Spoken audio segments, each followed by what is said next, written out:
Welcome. Thank you, thank you, thank you. Sir. Thank you, thank you. Right, ரொம்ப சந்தோஷம். ஒரு சில குரூப்ல மட்டும் எப்பயுமே அப்படியே ஏதோ கூஸ் பம்ப்ஸ் ஆகிற மாதிரியே பயங்கர அப்படியே எனர்ஜெட்டிக்காவே சுத்திட்டு இருக்கீங்க. இந்த ஒரு 2 3 குரூப் இருக்கு. அந்த காலத்துல இருந்து இன்னைக்கு வரைக்குமே அப்படியே தான் இருக்கீங்க. ரைட், சந்தோஷமான விஷயம் அப்படி இருக்கிறது. ரைட், நான் எல்லாம் மெசேஜ் பார்த்துக்கிட்டு தான் இருந்தேன்.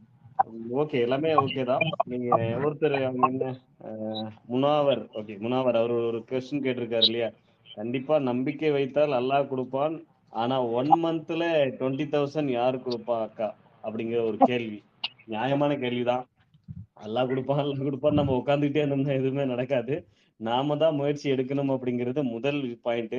ரெண்டாவது விஷயம், நெக்ஸ்ட் மந்த் ஸ்கூல்ல ஃபீஸ் கட்டணும் அப்படிங்கிற ஒரு தாட் வரும்போது, பிரைவேட் ஸ்கூல்ல நம்ம சேர்த்திருக்கோம். நம்ம பிரைவேட் ஸ்கூல்ல எதுக்கு நம்ம பசங்களை சேர்க்கறன்ற ஒரு கேள்வி இருக்கு. அவங்க லைஃப் நல்லா இருக்கணும் அப்படிங்கிறதுக்காக நம்ம கொண்டு போய் சேர்க்கிறோம். அவங்க நம்மளை விட பெட்டரா அவங்க வரணுன்றதுக்காக தான் கொண்டு போய் கவர்மெண்ட் ஸ்கூல்ல அந்த அளவுக்கு எஜுகேஷன் சிஸ்டம் சரியில்லைன்றதுனால பிரைவேட் ஸ்கூலுக்கு சேர்க்கிறோம். ஒரு 1 மந்த் 2 மந்த்ஸ்ல நம்ம வந்து நம்ம பசங்களுக்கு ஏதோ ஒரு ஃபீஸ், அது ரெகுலரா கட்டுற ஃபீஸ் கிடையாது, வேற ஏதோ ஒரு விஷயத்துக்காக ஒரு 10,000 15,000 கட்டணும், ஒரு 20,000 கட்டணுன்ற ஒரு சுச்சுவேஷன் வரும்போது அதை எங்க வேணாலும் அடிச்சு புடிச்சு பெரட்டி கொண்டு போய் சேர்க்கிறோம். இங்க நிறைய பேருக்கான கஷ்டமே அங்கதான் நிக்குது. பசங்களுக்காக தான் அவங்க லைஃப்ல நிறைய பேருடைய கஷ்டமே ஓடிக்கிட்டு இருக்கு. சோ அதை செய்யறோம் நாம. அதனால என்ன பெனிஃபிட் உடனடியா கிடைக்கும் அப்படின்னு பார்த்தா, நாம நம்பிக்கிட்டு இருக்கோம் நம்ம பசங்களுக்கு நல்ல எஜுகேஷன் கிடைக்குது. கண்டிப்பா நம்ம கஷ்டப்பட்டு படிக்க வச்சோம்னா கண்டிப்பா அவன் நம்மளை விட ஒரு பெட்டரான இடத்துக்கு போவான் அப்படிங்கறத நம்பிக்கையில மட்டும்தான் கொண்டு போய் அங்க பணத்தை கட்டுறோம். ரைட். ஆனா இப்ப எஸ்பிஓ கட்டுற ஒரு கம்பாரிசன், இது யாரும் தப்பா எடுத்துக்காதீங்க தயவு செய்து. எனக்கு டக்குன்னு தோணுச்சு அவர் சொன்ன உடனே ஒரு கம்பாரிசன். ஏன்னா இன்னைக்கு நான் நேர்ல ஒருத்தர்கிட்ட பேசிட்டு இருந்தேன். அதை வச்சு நான் அப்படியே டக்குன்னு ஒரு கம்பாரிசன் சொல்றேன். ஒரு 20,000 கட்டணும்னு சொல்றாங்க, ஃபீஸ் எல்லாம் கட்டிச்சு, ஒரு வேற ஏதோ விஷயம் எல்லாம் இருக்கு, அதெல்லாம் சேர்த்து காலேஜ் ஃபீஸ் ஒரு 20,000 எக்ஸ்ட்ரா கட்டணும்னு சொல்லியிருக்காங்க. நெக்ஸ்ட் மந்த் ரெடி பண்ணணும் அப்படின்னு சொல்லிட்டு இருந்தாங்க. ரைட், ஓகே, அவர் ரெடி பண்ணி கட்டிடுவாரு. ஓகேவா? அது 20,000 அது ஒரு பெரிய விஷயமா இருக்கு. ஓகே, நம்ம பிள்ளைக்காக தான் நம்ம பண்றோம், நம்ம பிள்ளைக்காக தானே நம்ம பண்றோம் அப்படின்னு சொல்லிட்டு 20,000 ரெடி பண்ணி கட்ட ரெடியா இருக்க நாம நாம எதுக்காக நம்ம பசங்களை படிக்க வைக்கிறோம்னா, அவன் படிச்சு ஒரு நல்ல வேலைக்கு போயிட்டு மாசம் ஒரு 10,000 20,000 இப்ப இன்னும் அவங்களுடைய காலகட்டத்துல ஒரு 30,000 40,000 மாசம் சம்பாதிக்கணும், ஒரு 50,000 சம்பாதிக்கணும்ன்றதுக்காக தான் இப்ப நம்ம செலவு பண்ணிட்டு இருக்கோம். நம்ம பண்ணக்கூடிய ஒவ்வொரு விஷயத்துக்கும் நமக்கு ஒரு சுயநலமான ரீசன் இருக்கு. எதுவுமே நம்ம பொதுநலத்தோட பண்றதெல்லாம் கிடையாது. 90% நம்ம லைஃப்குள்ளேயே நமக்கு நாம ஏதாவது ஒண்ணு பண்ணிட்டோம்னா கூட அதுக்கு ஒரு காரணம் இருக்குல்ல. அப்படி இருக்கும்போது நம்ம பசங்களுக்கு ஏன் இன்வெஸ்ட்மெண்ட் பண்றோம்? அவங்கள ஏன் நல்லா படிக்க வைக்கிறோம்? காஸ்ட்லியான படிப்பு எதுக்கு படிக்க வைக்கிறோம்? காஸ்ட்லியான காலேஜ்ல எதுக்கு சேர்க்கிறோம்? பெரிய பெரிய ஸ்கூல்ல எதுக்கு சேர்க்கிறோம்னா, நம்மளை விட அவன் பெட்டரா வரணுன்றதுனால மட்டும்தான். சரியா? ஒரு பக்கம் இருக்கும், ஒரு ஒரு கொஞ்சம் ஒரு பெர்சன்டேஜ் ஆஃப் பீப்புள் எப்படி இருப்பாங்கன்னா, அவங்க பண்றாங்க நாமளும் அதை விட பெஸ்டா பண்ணணும்னு இருக்கும், ஒரு ஒரு பெர்சன்டேஜ் இருக்கும். பட் எல்லாத்தையும் தாண்டி ஒரே ஒரு ரீசன் தான், நம்மளை விட நம்ம பசங்க பெட்டரா வரணும் அப்படின்றத. நான் 10,000 சம்பளத்துல ஓடிக்கிட்டு இருக்கேன், ஆனா என் பையன் 40,000 50,000 சம்பாதிக்கணும் அப்படிங்கிற ஒரு கொஸ்டின், அந்த அந்த ஒரு நினைப்பு தான் எல்லா பேரண்ட்ஸுங்களுக்குள்ள இருக்கு. நான் கஷ்டப்பட்ட மாதிரி என் பசங்க கஷ்டப்படக்கூடாது தான் ஓடிக்கிட்டு இருக்கும். அப்ப நம்ம ஒரு இன்வெஸ்ட்மெண்ட் பண்றோம் அவங்களுக்காக. மந்த்லி கம்பல்சரி எல்லா ஸ்டூடெண்ட்ஸுக்கும் இந்த காலகட்டத்துல ஆவரேஜா ஒரு 50,000 கிட்ட கம்பல்சரி ஓடி வந்துருது. பர் இயருக்கு 50,000 ஒரு ஸ்டூடெண்ட்ஸை ஸ்கூல் படிக்க வைக்கணும்னாலே, இது நான் ஸ்கூலுக்கு மட்டுமே சொல்றேன். ஸோ அந்த அளவுக்கு இன்வெஸ்ட்மெண்ட் பண்றோம். அது நமக்கு ரிட்டர்ன் எப்ப கிடைக்கும் அப்படின்னா, அவருக்கு படிச்சு முடிச்சு காலேஜ் எல்லாம் முடிச்சு அவர் வேலைக்கு போயிட்டு அவர் சம்பாதிக்க ஆரம்பிச்சா மட்டும்தான் நாம எதிர்பார்த்த ஒரு ஆசையோட பண்ணிக்கிட்டு இருக்கோம். என்ன ஆசையோட பண்றோம்னா, ஒரு 40,000 50,000. ஏன்னா நான் 10,000 5,000 சம்பளம் வாங்குறேன். ஏன் பையன் போய் படிக்கும் போது ஒரு 40,000 50,000 சம்பாதிக்கணும் அப்படிங்கிற அந்த ரீசனுக்காக மட்டும்தான் நம்ம என்ன பண்றோம், இன்வெஸ்ட்மெண்ட் பண்றதுக்கு ரெடியா இருக்கோம். இன்வெஸ்ட்மெண்ட் பண்றோம், படிக்க வைக்கிறோம். அது எப்ப நடக்கும்ன்றதே தெரியாது, அது நடக்குமான்றதும் தெரியாது, எல்லாருக்கும் நடந்துருமா அப்படிங்கிறதும் தெரியாது. ஆனா அத பண்ற நாம, நமக்கு ஒரு விஷயம், சரியா? இப்ப எஸ்பிஓல மாசம் 10,000 கொடுக்குறாங்கன்றத நாங்க ஏன் அதை யோசிச்சோம்னு பார்க்கணும். உங்களுக்கு ஒரு ஒர்க் கொடுக்குறோம், 5 மினிட்ஸ் மேக்ஸிமம் அந்த டாஸ்க் இருக்கும். அந்த டாஸ்க் பண்றதுக்கு மேக்ஸிமம் என்ன, ஒரு 10 ரூபாய் கொடுக்கலாமா 5 மினிட்ஸ் டாஸ்க்கு? இல்ல ஒரு 20 ரூபாய் கொடுக்கலாமா? இல்ல 30 ரூபாய் கொடுக்கலாமா? கொடுக்கலாம். ரைட், அதுவே அதிகம் தான். 30 ரூபாய் கொடுத்தாலே அதிகம் தான். ஆனா ஒரு டாஸ்க்கு 500 rupees கொடுக்குற அளவுக்கு மந்த்லி 10,000 நாங்க அந்த கம்பெனி கிட்ட பேசி இருக்கோம் அப்படின்னா, உங்களுக்கு இவ்வளவு சேல்ஸ் நாங்க பண்ணி கொடுக்குறோம். எங்க கிட்ட 2 லட்சம் மெம்பர்ஸ் இருக்காங்க, சரிங்களா? ஒர்க் பண்ற பர்ஃபெக்டா ஆக்டிவா இருக்கிற பீப்புள் கம்பல்சரி ஒரு 2 லட்சம் பேர் வருவாங்க. அந்த 2 லட்சம் பேரை வச்சு உங்களுக்கு பர் மந்த்துக்கு 10 to 15 lakhs சேல்ஸ் நாங்க பண்ணி கொடுக்குறோம். நாங்க எல்லாம் சேர்த்து சேல்ஸ் பண்ணிக்குவோம். ஒரு கம்பெனினா என்னங்க வேணும்? அந்த கம்பெனிக்கு சேல்ஸ், அவங்க ப்ராடக்டோ சர்வீஸோ எது வேணாலும் இருக்கட்டும். நாங்க டிஜிட்டல் மார்க்கெட்டிங் கம்பெனியோட வேலை என்ன? நம்மளை தேடி வர கிளைண்ட்ஸுக்கு தேவையான சர்வீஸை என்ன பண்ணும், மக்கள் கிட்ட கொண்டு போய் சேர்க்கணும். அது ஒரு தாட் இருக்கு. ஆனா எஸ்பிஓ என்ன பண்ணும் அப்படின்னா, உங்களுக்கு கேரண்டிடா சேல்ஸையே நாங்க பண்ணி கொடுக்குறோம். எஸ்பிஓ கொடுக்குற விஷயமே அது. ஏன்னா எஸ்பிஓ மத்த டிஜிட்டல் மார்க்கெட்டிங் கம்பெனியோட நோக்கம் என்னவா இருக்கும்னா, அங்க ஒரு 30 பேரோ 40 பேரோ 50 பேரோ தான் ஒர்க் பண்ணிட்டு இருப்பாங்க. சரிங்களா? அந்த 30 பேர் 40 பேர் ஒர்க் பண்ற ஒரு கம்பெனிக்கு போதுமான வருமானம் என்னன்னா, ஒரு 50 பேர் இருக்காங்களா, ஒவ்வொருத்தருக்கும் ஒரு 20,000 சம்பளம். சோ அப்ப ஆவரேஜா ஒரு 50 பேர் கால்குலேட் பண்ணி பாருங்களேன், எவ்வளவு வந்துற போகுது. அது அந்த சேலரி கால்குலேஷன் தான் அவங்க என்ன பண்ணுவாங்க, ஓகே ஸ்டாஃபுங்களுக்கு எல்லாம் இவ்வளவு போகுது, நமக்கு இவ்வளவு நிக்குது. சோ அப்ப ஆவரேஜா அவங்களுடைய மந்த்லி டார்கெட், அந்த கம்பெனியோட மந்த்லி டார்கெட் ஒரு அதிகபட்சம் ஒரு 1 crores இருக்குப்பா. மேக்ஸிமம் 1 crores இருக்கும். ஒரு டிஜிட்டல் மார்க்கெட்டிங் கம்பெனியோட மேக்ஸிமம் டார்கெட் 1 crores 2 crores தான் இருக்கும். ஆனா எஸ்பிஓட டார்கெட் என்ன தெரியுமா, பர் மந்த்துக்கு ட்ரைனிங் பீரியட்ல மட்டுமே, இப்ப நம்ம ட்ரைனிங் பீரியட்ல ஒரு சேலரி மென்ஷன் பண்ணி கொடுத்துருக்கோம்ல, கால்குலேஷன் எடுத்து பாருங்க, ஒரு மாசத்துக்கு எத்தனை கோடி வருதுன்னு. அப்ப நம்மளுடைய டார்கெட் என்ன, அந்த கம்பெனிக்கு அதுக்கு ஃபார் எக்ஸாம்பிள், எனக்கு 2 கோடி ரூபாய் எஸ்பிஓல இருக்கிற எல்லாருக்கும் சம்பளம் போறதுக்கு 2 கோடி ரூபாய் தேவைப்படுது அப்படின்னா, நான் அந்த கம்பெனிக்கு எவ்வளவு தேவை பண்ணி கொடுக்கணும், 20 கோடி ரூபாய் பண்ணி கொடுக்கணும். 20 கோடி ரூபாய்க்கு நான் சேல்ஸ் பண்ணி கொடுத்தாதான் அவங்களுக்கு வந்து ஒரு 15% 20% வர்றதுக்கான வாய்ப்பு இருக்கு. சரிங்களா? லாபம் வரும். அந்த 15% நமக்கு ஒரு 10% கொடுப்பாங்க. இதுதானே பிசினஸ். இப்ப டிஜிட்டல் மார்க்கெட்டிங்ல ஜென்ரலா ஒரு மக்களுக்கு வந்து ஒரு ஆவரேஜ் எந்த ஒரு டிஜிட்டல் மார்க்கெட்டிங்லாலும் இவ்வளவு ஒரு டர்ன் ஓவர்ஸ் கொண்டு போக முடியாது. எஸ்பிஓல ஏன் கொண்டு போக முடியுதுன்னா, இங்க இத்தனை லட்சம் பேர் இருக்காங்க, அத்தனை லட்சம் பேருக்கு சம்பளம். எல்லா கம்பெனியுமே என்ன பண்ணும்னா, அந்த கம்பெனிக்கு என்ன பிசினஸ் பண்ணலாம்னு யோசிக்கும். ஆனா எஸ்பிஐ என்ன யோசிச்சிருக்குன்னா, இங்க இருக்கிறவங்களுக்கு எவ்வளவு சம்பளம் கொடுக்கணும், அப்ப அதுக்கு நாம என்ன பண்ணணும். எங்களுடைய யோசனையே, நாங்க நிறைய இடத்துல பேசும்போது எல்லாம் கேட்கிற ஒரு விஷயம்னா என்ன, இது இவ்வளவு பெருசு எப்படிங்க நீங்க பண்ண முடியும். இல்ல சார், எங்களுக்கு இது வந்தாதான் செட்டா இருக்கும், எங்களுக்கு இந்த அளவுக்கு இன்கம் வரணும்னா நாங்க உங்களுக்கு என்ன பண்ணணும். எங்க கேள்வி அதுதான். எங்களுக்கு இவ்வளவு வருமானம் வேணுங்க. ஸோ மந்த்லி ஒரு 10,000 எஸ்பிஓ நம்பி வந்தவங்களுக்கு கொடுத்தா மட்டும்தான் சாட்டிஸ்ஃபைடா இருக்கும். சரி, ஒரு 5,000 ஒரு 2,000 இப்ப ஒரு ஃபர்ஸ்ட் ஒரு 6 மந்த்துக்கு அதான் பேசியிருக்கோம். அட்லீஸ்ட் 2,000 கொடுங்க சார், அப்பதான் ஓரளவுக்கு யூஸ்ஃபுல்லா இருக்கும்.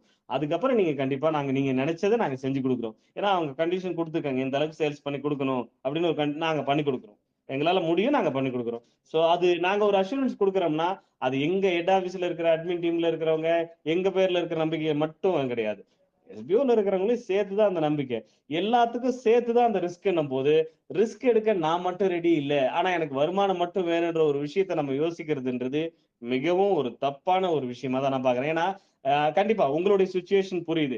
இப்ப இதே சுச்சுவேஷன் நாளைக்கு உங்க பசங்களுக்கு ஒரு 20,000 கட்டணுன்ற ஒரு சுச்சுவேஷன் வந்தா அத்தனை பேரும் கட்டுவீங்க தானே. எத்தனை பேர் நான் என் பையனை படிக்க வைக்கிறதுல பையன் நீ ஸ்கூல்ல இருந்து வந்துடுறான்னு சொல்லுவோம், சொல்ல மாட்டோம்ல. அது நாளைக்கு இல்ல, 4 வருஷம் ஆகும், கிட்டத்தட்ட 10 15 வருஷம் ஆகும் ரிசல்ட் கிடைக்கிறதுக்கு.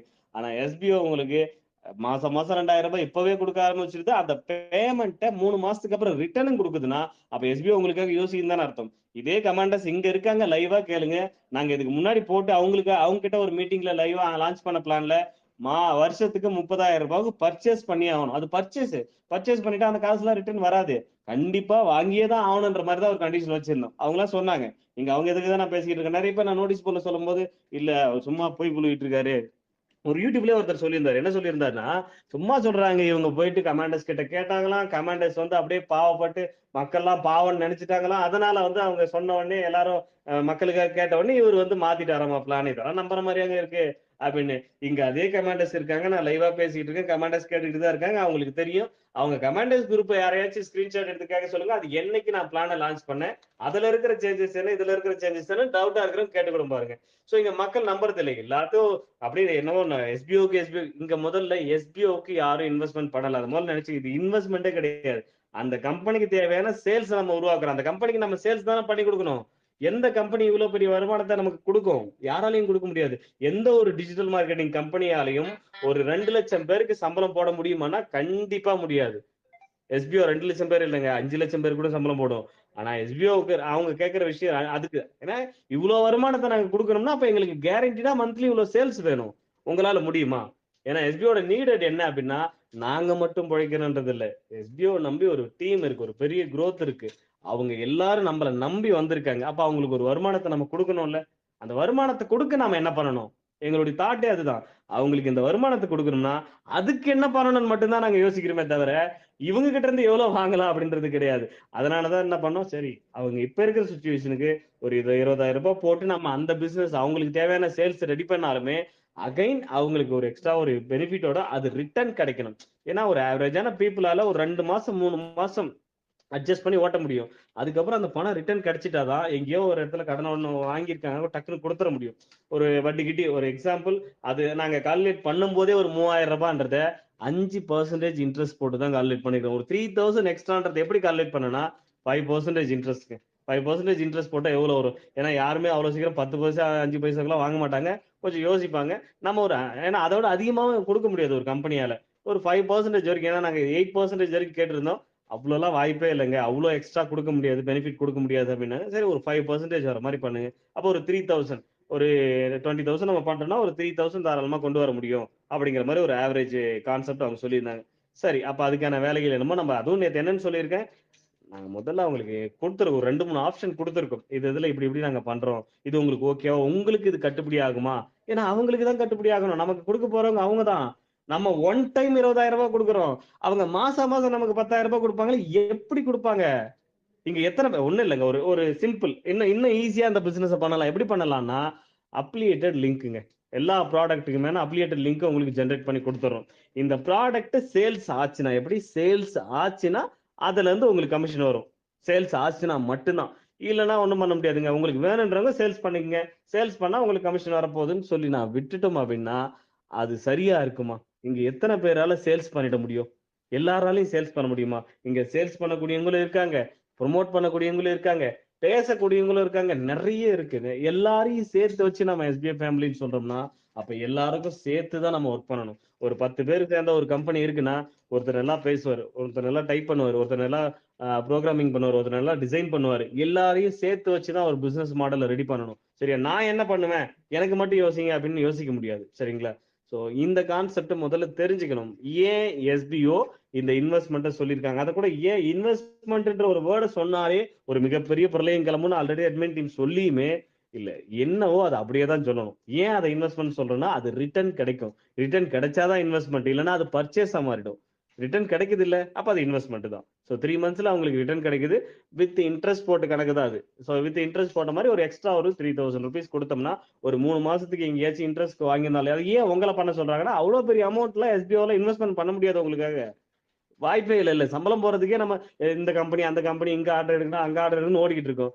யோசிச்சு பாருங்க, 2 லட்சம் பேர் இன்ட்டு 20,000 போட்டு பாருங்க, இவ்வளவு பெரிய ஃபண்ட் எப்படி எஸ்பிஓ உங்களுக்கு இன்வெஸ்ட்மெண்ட் பண்ண முடியும்? இன்வெஸ்ட்மெண்ட் பண்றதுக்கு பின்னாடி நிறைய பண்ண சொல்றதுக்கு பின்னாடி நிறைய ரீசன் இருக்குங்க. கேரண்டீட் சேல்ஸ் அவங்களுக்கு கிடைக்கும். உங்களுக்கு அந்த பணம் போட்டா மட்டும்தான் ஒரு அக்கறை இருக்கும், ஒழுங்கா ஒர்க் பண்ணணுன்ற பொறுப்பு இருக்கும். இன்னைக்கு நான் நேத்து நோட்டீஸ் போல சொன்னேன், 24 ஹவர்ஸ்ல 2 லட்சம் ஓட்டிங் கொண்டு வர முடியுமான்னு. ஆனா 2 லட்சம் ஓட்டிங் வரும். எப்ப வரும் அப்படின்னா கரெக்டா ஒரு 15 நாள்ல வரும். இந்த ஓட்டிங் அப்படியே நம்ம லாகின் பேஜுக்குள்ள கொடுத்துட்டு இதை ஓட்டிங் பண்ணா மட்டும்தான் ஒர்க்ன்ற மாதிரி நம்ம கொடுத்துட்டோம்னு வச்சுங்களேன், கண்டிப்பா ஓட்டிங் வந்துடும். 15 நாள்ல 2 லட்சம் ஓட்டிங் வரும். அப்ப எவ்வளவு கேர்லெஸ்ஸா இருக்காங்க. இந்த கேர்லெஸ்ஸா இருக்கிறதுக்கு எஸ்பிஓ ஒருத்தர் குற்றம் சாட்டினார், இன்னொரு குரூப்ல பாத்திருக்கேன். இப்பதான் கொஞ்ச நேரத்துக்கு முன்னாடி இன்னொரு குரூப்ல பேசினேன். இதுக்கெல்லாம் நீங்க தான் சார் காரணம், நீங்க ரொம்ப கேர்லெஸ்ஸா விட்டுட்டீங்க. அவங்க எல்லாம் நீங்க அப்பவே ஸ்ட்ரிக்டா பிடிச்சிருந்தீங்கன்னா அவங்களுக்கு அவங்க கரெக்டா ஒர்க் பண்ணிருப்பாங்கல்ல. நம்ம எஸ்பிஓ தானே பாத்துக்கலாம், மறுபடியும் மறுபடியும் மறுபடியும் ஆப்ஷன் கொடுத்துக்கிட்டே இருப்பாங்க, நம்ம சரி செஞ்சுக்கலாம்னு யோசிக்கிறோம்னா அன்னைக்கு அந்த மாதிரி கொடுத்ததுக்கான காரணமும் யாரு? ஏன்னா எங்களுக்கு ஆசையா? சரி, மக்கள் ஒருத்தர் கூட எந்த ஒரு கண்டிஷன்னாலையும் பாதிச்சிடக்கூடாது அப்படிங்கறத நாங்க யோசிச்சிருக்கோம். அதை கொடுத்ததுனாலதான் நீங்க எல்லாம் சோம்பேறி ஆயிட்டோம், அதனாலதான் நாங்க கேர்லெஸ்ஸா இருக்கோம்னு சொன்னா இது எப்படி? இன்னைக்கு அன்னைக்கு நாங்க கண்டிஷன் இப்போ ஒண்ணும் இல்ல, நாங்க ஜீரோ பண்ணோம், வாலெட் ஜீரோ பண்ணோம். சரிங்களா? அந்த வாலெட் ஜீரோ பண்றதுனால எஸ்பிஓக்கும் புண்ணியம் கிடையாது, உங்களுக்கும் புண்ணியம் கிடையாது. பட் ஏன் பண்றோம் அப்படின்னா நமக்கு பேமெண்ட் கேட்வே ப்ராசஸ் பண்றதுக்கு அந்த வாலெட்டை ஜீரோ பண்ணிட்டு அதுக்கான அந்த பர்டிகுலர் ஒர்க்கை சம்பந்தப்பட்ட டெவலப் டீம் கிட்ட கொடுத்தா மட்டும்தான் அவங்க அதுக்கு உண்டான வேலையை பண்ணுவாங்க. அந்த பேமெண்ட் கேட்வே அது கூட கனெக்ட் பண்ணாதான் நமக்கு இம்மீடியட்டா பேமெண்ட் ரிலீஸ் பண்றதுக்கான வேலைகள்லாம் பண்ண முடியுன்றதுக்காக நம்ம அதை பண்ணிருக்கோம். சரிங்களா? அதுலயும் நிறைய இஷ்யூஸ் போயிட்டு இருக்கு, அது ஒரு பக்கம் பார்த்துட்டு இருக்காங்க. ஆனா அதை பண்ணதுனால இன்னைக்கு பாதிக்கப்பட்டவங்க எத்தனை பேர் இருக்காங்கன்னா குறைஞ்சபட்சம் 10,000 இருந்து 18,000 பேர் பாதிக்கப்பட்டிருக்காங்க. ரைட்? ஒருத்தர் கூட பாதிக்க கூடாதுன்னு தான் மறுபடியும் மறுபடியும் ஆப்ஷன் கொடுக்குறோம். பட் நாங்க ஸ்ட்ரிக்டா ஆக ஆரம்பிச்சோம்னா இங்க எவ்வளவு பேர் பாதிக்கப்படுவாங்க? அவங்க கஷ்டப்பட்டு ஒர்க் பண்ணிருக்காங்க. ஒர்க் என்னவோ கஷ்டமான ஒர்க் எல்லாம் கிடையாது, ஈஸியான ஒர்க் தான். இருந்தாலும் அது அவங்க ஒர்க் பண்ண அமௌண்ட் தானே, அதுக்காக அவங்க ஒரு எஃபர்ட் போட்டிருக்காங்கல்ல, அது வேஸ்ட் ஆக கூடாதுன்னு தானே 2.5 மாசமா கத்திக்கிட்டு இருக்கேன். எனக்கு என்ன ஆசை 2.5 மாசம் வரைக்கும் கத்திக்கிட்டே இருக்குன்னு. 2 நாள் சொல்லிட்டு டக்குன்னு 2.5 மாசத்துக்கு அப்புறம் பண்ணதுக்கு அப்புறமே 18,000 பேர் பாதிக்கப்பட்டாங்க அப்படின்னா நிறைய 18,000 பேருடைய வாலெட்ல இருந்து 50 ரூபாயில இருந்து 5,000 ரூபாய் வரைக்கும் போயிருக்கு, ஜீரோ ஆயிருக்கு. ஏதாவது கம்பெனிக்கு யூஸ் இருக்கா? ஒரு யூஸும் கிடையாது. அதனால அவங்களுக்காச்சும் யூஸ் ஆச்சு, அவங்களுக்கு யூஸ் இல்ல, லாஸ் இப்ப அவங்களுக்கு தான். சரியா? கம்பெனிக்கு லாஸும் கிடையாது, யூஸும் கிடையாது. அதனால அந்த ஜீரோன்னு சொல்லிட்டு வாலெட்ல ஜீரோ பண்றதுனால ஒரு யூஸும் கிடையாது. ரைட்? அத முதல்ல தெரிஞ்சுக்கணும். ஏன் கம்பெனி பண்ணி இப்ப இந்த மாரி அவங்க சொல்றாங்க. இப்ப நெறைய இடத்துல பாத்தீங்கன்னா, நீங்க ஒரு கண்டிஷன் குடுங்க. 24 ஹவர்ஸ்க்குள்ள ஒரு கண்டிஷன். அந்த 24 ஹவர்ஸ்க்குள்ள யார் பண்றாங்களோ அவங்கள மட்டும் வச்சுக்கங்கன்னா, எவ்வளவு பேர் பாதிக்கப்படுவாங்கன்னா, ஒரு 70ல இருந்து 80% பீப்பிள் பாதிக்கப்படுவாங்க. ஏன்னா 24 ஹவர்ஸ்க்குள்ள அவ்வளவு பேர் தான் கரெக்ட்டா வொர்க் பண்றவங்க இருக்காங்க. அதுதான் உண்மையும் கூட. அதிகபட்சம் நம்ம புஷ் பண்ணோம் அப்படின்னா வச்சுக்கங்களேன், ஒரு 30-40% வரைக்கும் அதிகபட்சம் வரும். அவ்வளவுதான். மீதி அத்தனை பேரும் பாதிக்கப்படுவாங்க. யோசிச்சு பாருங்க. அப்படிலாம் இருக்கக்கூடாதுன்றதுக்காக தான் இந்த ஆப்ஷனை கொண்டு வந்து, இதன் மூலியமா இன்ட்ரெஸ்ட் இருக்கிறவங்க, இது மாதிரி ஒரு ஆப்ஷன். எஸ்பிஓ வந்து வேலையை விட்டு அனுப்புறோம்னு முடிவு பண்ணிடுச்சு அப்படின்னா, பூரா பேரும் வேலையை விட்டு அனுப்பிடலாம். தேவையே இல்லைங்க. நாங்க ஒரு 5000 பேரோ 10,000 பேரோ வச்சு ஒர்க் பண்ணிக்கலாம்னு.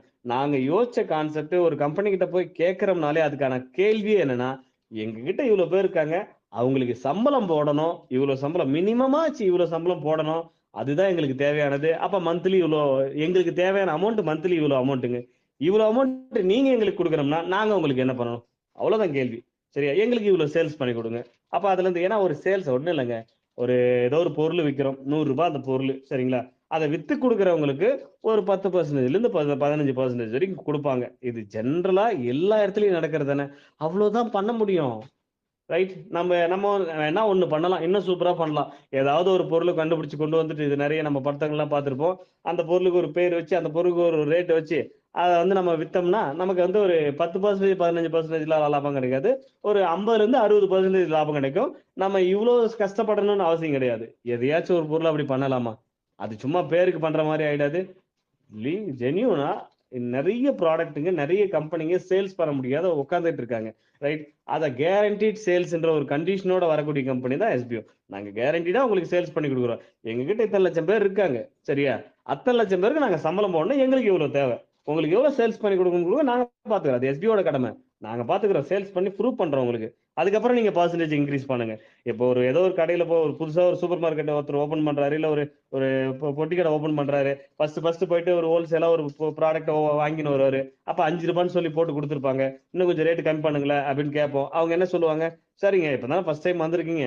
நீங்க எந்த அளவுக்கு பர்ச்சேஸ் பண்றீங்க அப்படிங்கறத பொறுத்து நான் வந்து ₹5ன்றத ₹4 ₹3,500 கூட நான் கொடுக்கறதுக்கு ட்ரை பண்றேன். இவ்வளவுதானே. இப்ப இங்க எஸ்பிஓல அதை தானே சொல்லியிருக்கோம். இது ஒரு பேசிக் நாலேஜ். எஸ்பிஓ மறுபடியும் காசு வாங்குறாங்க, எஸ்பிஓ மறுபடியும் காசு வாங்குறாங்க. எஸ்பிஓ எங்கங்க வாங்குது? அது என்னன்னே நான் சொல்லல. இன்வெஸ்ட்மெண்ட் பண்ற மாதிரி வரும். வெயிட் பண்ணுங்க. நான் அது என்ன ஏதுன்னு உங்களுக்கு டீட்டெயிலா சொல்றேன். நம்ம எதுல இன்வெஸ்ட்மெண்ட் பண்ண போறோம், அது என்ன பொருள், அது மறுபடியும் எப்படி நமக்கு பணமா மாறுது, எல்லாத்தையும் நாங்க உங்களுக்கு சொல்றோம். வெயிட் பண்ணுங்க. ஏன்னா நாங்க கால்குலேஷன் போட்டு அப்படியே உங்ககிட்ட சொல்லிட முடியாது. நாளைக்கு அவங்க அதுல ஒரு கண்டிஷன் மாத்துவாங்க. அவங்க அதுக்கு ஓகேன்னு சொல்லணும். இந்த மாதிரி கொடுக்க முடியுமா, இத்தனை பெர்சன்டேஜ் இன்க்ரீஸ் ஆகுது இந்த மாதிரி பண்ணும்போது, இது உங்களுக்கு கட்டுப்படி ஆகுமா? நீங்க ஒரு பொருளை வாங்கி அதை விக்கிறீங்கன்னா உங்களுக்கு எவ்வளவு வரும், நீங்க எவ்வளவு தித்துக்கு விற்பீங்க, அப்ப எவ்வளவு லாபம் கிடைக்கும், அதுல எங்களுக்கு எவ்வளவு கொடுப்பீங்க, உங்க கம்பெனிக்கு எவ்வளவு எடுக்க முடியும், இது பாசிபிலிட்டி இருக்கா? இதை கேட்கணும். அந்த கம்பெனி அவங்க அதை கால்குலேஷன் பண்ணி பார்த்துட்டு சம்பந்தப்பட்ட டிபார்ட்மெண்ட்ல அவங்க அதை சரி ஓகே பண்றோம் அப்படின்ற ஒரு வார்த்தையை சொல்லணும். ஏன்னா அவங்க வந்து பிசினஸ் ஐடியாவை மேக் பண்ண போறது இல்ல. பிசினஸ் ஐடியா மேக் பண்றது நாம தான். ஆனா அதை அக்செப்ட் பண்றது அவங்க. சரிங்களா? அவங்களுக்கு அது கொடுக்க முடியுமா, இத்தனை பெர்சன்டேஜ் வரைக்கும் கம்பெனிக்கு ப்ராஃபிட் கொடுக்க முடியுமா இந்த கம்பெனிக்கு, அப்படிங்கறது அவங்க தான் அதை யோசிக்கணும். ரைட்? இந்த மாதிரி நிறைய விஷயம் இருக்கு. ஆனா மக்களை பொறுத்த வரைக்கும் என்ன அப்படின்னா, ஐயோ பணம் கேட்கறாங்க, ஐயோ பணம் கேட்கறாங்க, ஐயோ பணம் கேட்கறாங்க, இப்படியே ஓடிக்கிட்டு இருந்தா எப்படி? சரிங்களா? ரைட்? முதல்ல அதை தெரிஞ்சுக்கங்க. ஏன் சொல்றாங்க? நம்ம என்ன பொறுத்த வரைக்கும் எப்படின்னு கேட்டீங்கன்னா, ஃபர்ஸ்ட் நமக்கு, அப்புறம் தான் நமக்கு இப்ப நம்ம ஒய்ஃப், வீட்டுல இருக்கிறவங்க யாரா இருந்தாலும் அப்புறம் தான் அப்படிங்கிற ஒரு தாட்ல இருக்கும். முதல்ல நாம கரெக்டா இருந்தா மட்டும்தான். நம்ம நம்ம நிறைய பேரு ஃபேமிலிக்காக என்ன பண்ணுவாங்க, தன்னை அழிச்சுக்கிட்டு ஃபேமிலிக்காக கஷ்டப்படுவாங்க. உண்மைதான், பண்ணலாம். சரிங்களா? பட் எதை எப்ப பண்ணணும்னு ஒண்ணு இருக்கு. நாம ஒரு ₹20,000 இன்வெஸ்ட்மெண்ட் பண்றோம்னா, நமக்கு மந்த்லி ஒரு ₹10,000 கேரண்டிடா ஒரு இன்கம் கிடைக்க போகுதுன்னா, அப்ப அது ஒரு பெரிய விஷயம் தானே. சரிங்களா? 10,000 வேணாங்க. ஒரு 2,000 3,000 5,000 நம்ம சேல்ஸ் என்ன பண்றோமோ அதை பொறுத்து அவங்க நம்ம கமிஷன் கொடுக்க போறாங்க. சரியா? ஏதோ ஒரு வருமானம் நமக்கு வருது. அப்ப எக்ஸ்ட்ரா அந்த ₹20,000 நமக்கு வேஸ்ட் ஆகும் போறது இல்ல. ₹20,000 ரிட்டர்ன் கிடைச்ச போது மாசம் ஒரு 2,000 3,000 கணக்கு பண்ணா கூட அது எந்த அளவுக்கு நம்ம ஃபேமிலிக்கு யூஸ்ஃபுல்லா இருக்கும். அது இம்மிடியா நமக்கு கிடைக்குதுன்றப்ப அதுக்காக ஏன் நம்ம ரிஸ்க் எடுக்க கூடாது? இங்க எல்லாருமே ரிஸ்க் எடுக்க ரொம்ப யோசிக்கிறாங்க. என்னெல்லாம் ரிஸ்க் எடுக்க முடியும், என்னெல்லாம் ரிஸ்க் எடுக்காத எப்படிங்க வீட்டுல இருந்தபடியே 5 நிமிஷம் வேலைக்கு நம்மளால ₹500 வரைக்கும் எப்படி சம்பாதிக்க முடியும்? இது எப்படி பாசிபிலிட்டி? எனக்கு வேலை தெரியும், நான் வேலை செய்வேன். கரெக்ட் தான். நீங்க வேலை செய்ய தயாரா இருக்கீங்க. அதுக்குன்னு என்ன அவங்க அவங்க ஒரு டாஸ்க் கொடுக்க முடியும். அந்த ஒரு இப்போதைக்கு எஸ்பிஓ ஒரு 4 கம்பெனி கூட டைப் பண்ணியிருக்கோம். அந்த 4 கம்பெனியான ப்ராடக்ட் அண்ட் சர்வீஸ் தான் நம்ம ப்ரோமோட் பண்ண போறோம், சேல் பண்ணி கொடுக்க போறோம். நமக்கு தேவையான நம்ம வாங்கிக்க போறோம். இதுதான் எஸ்பிஓ பண்ண போகுது. சரிங்களா?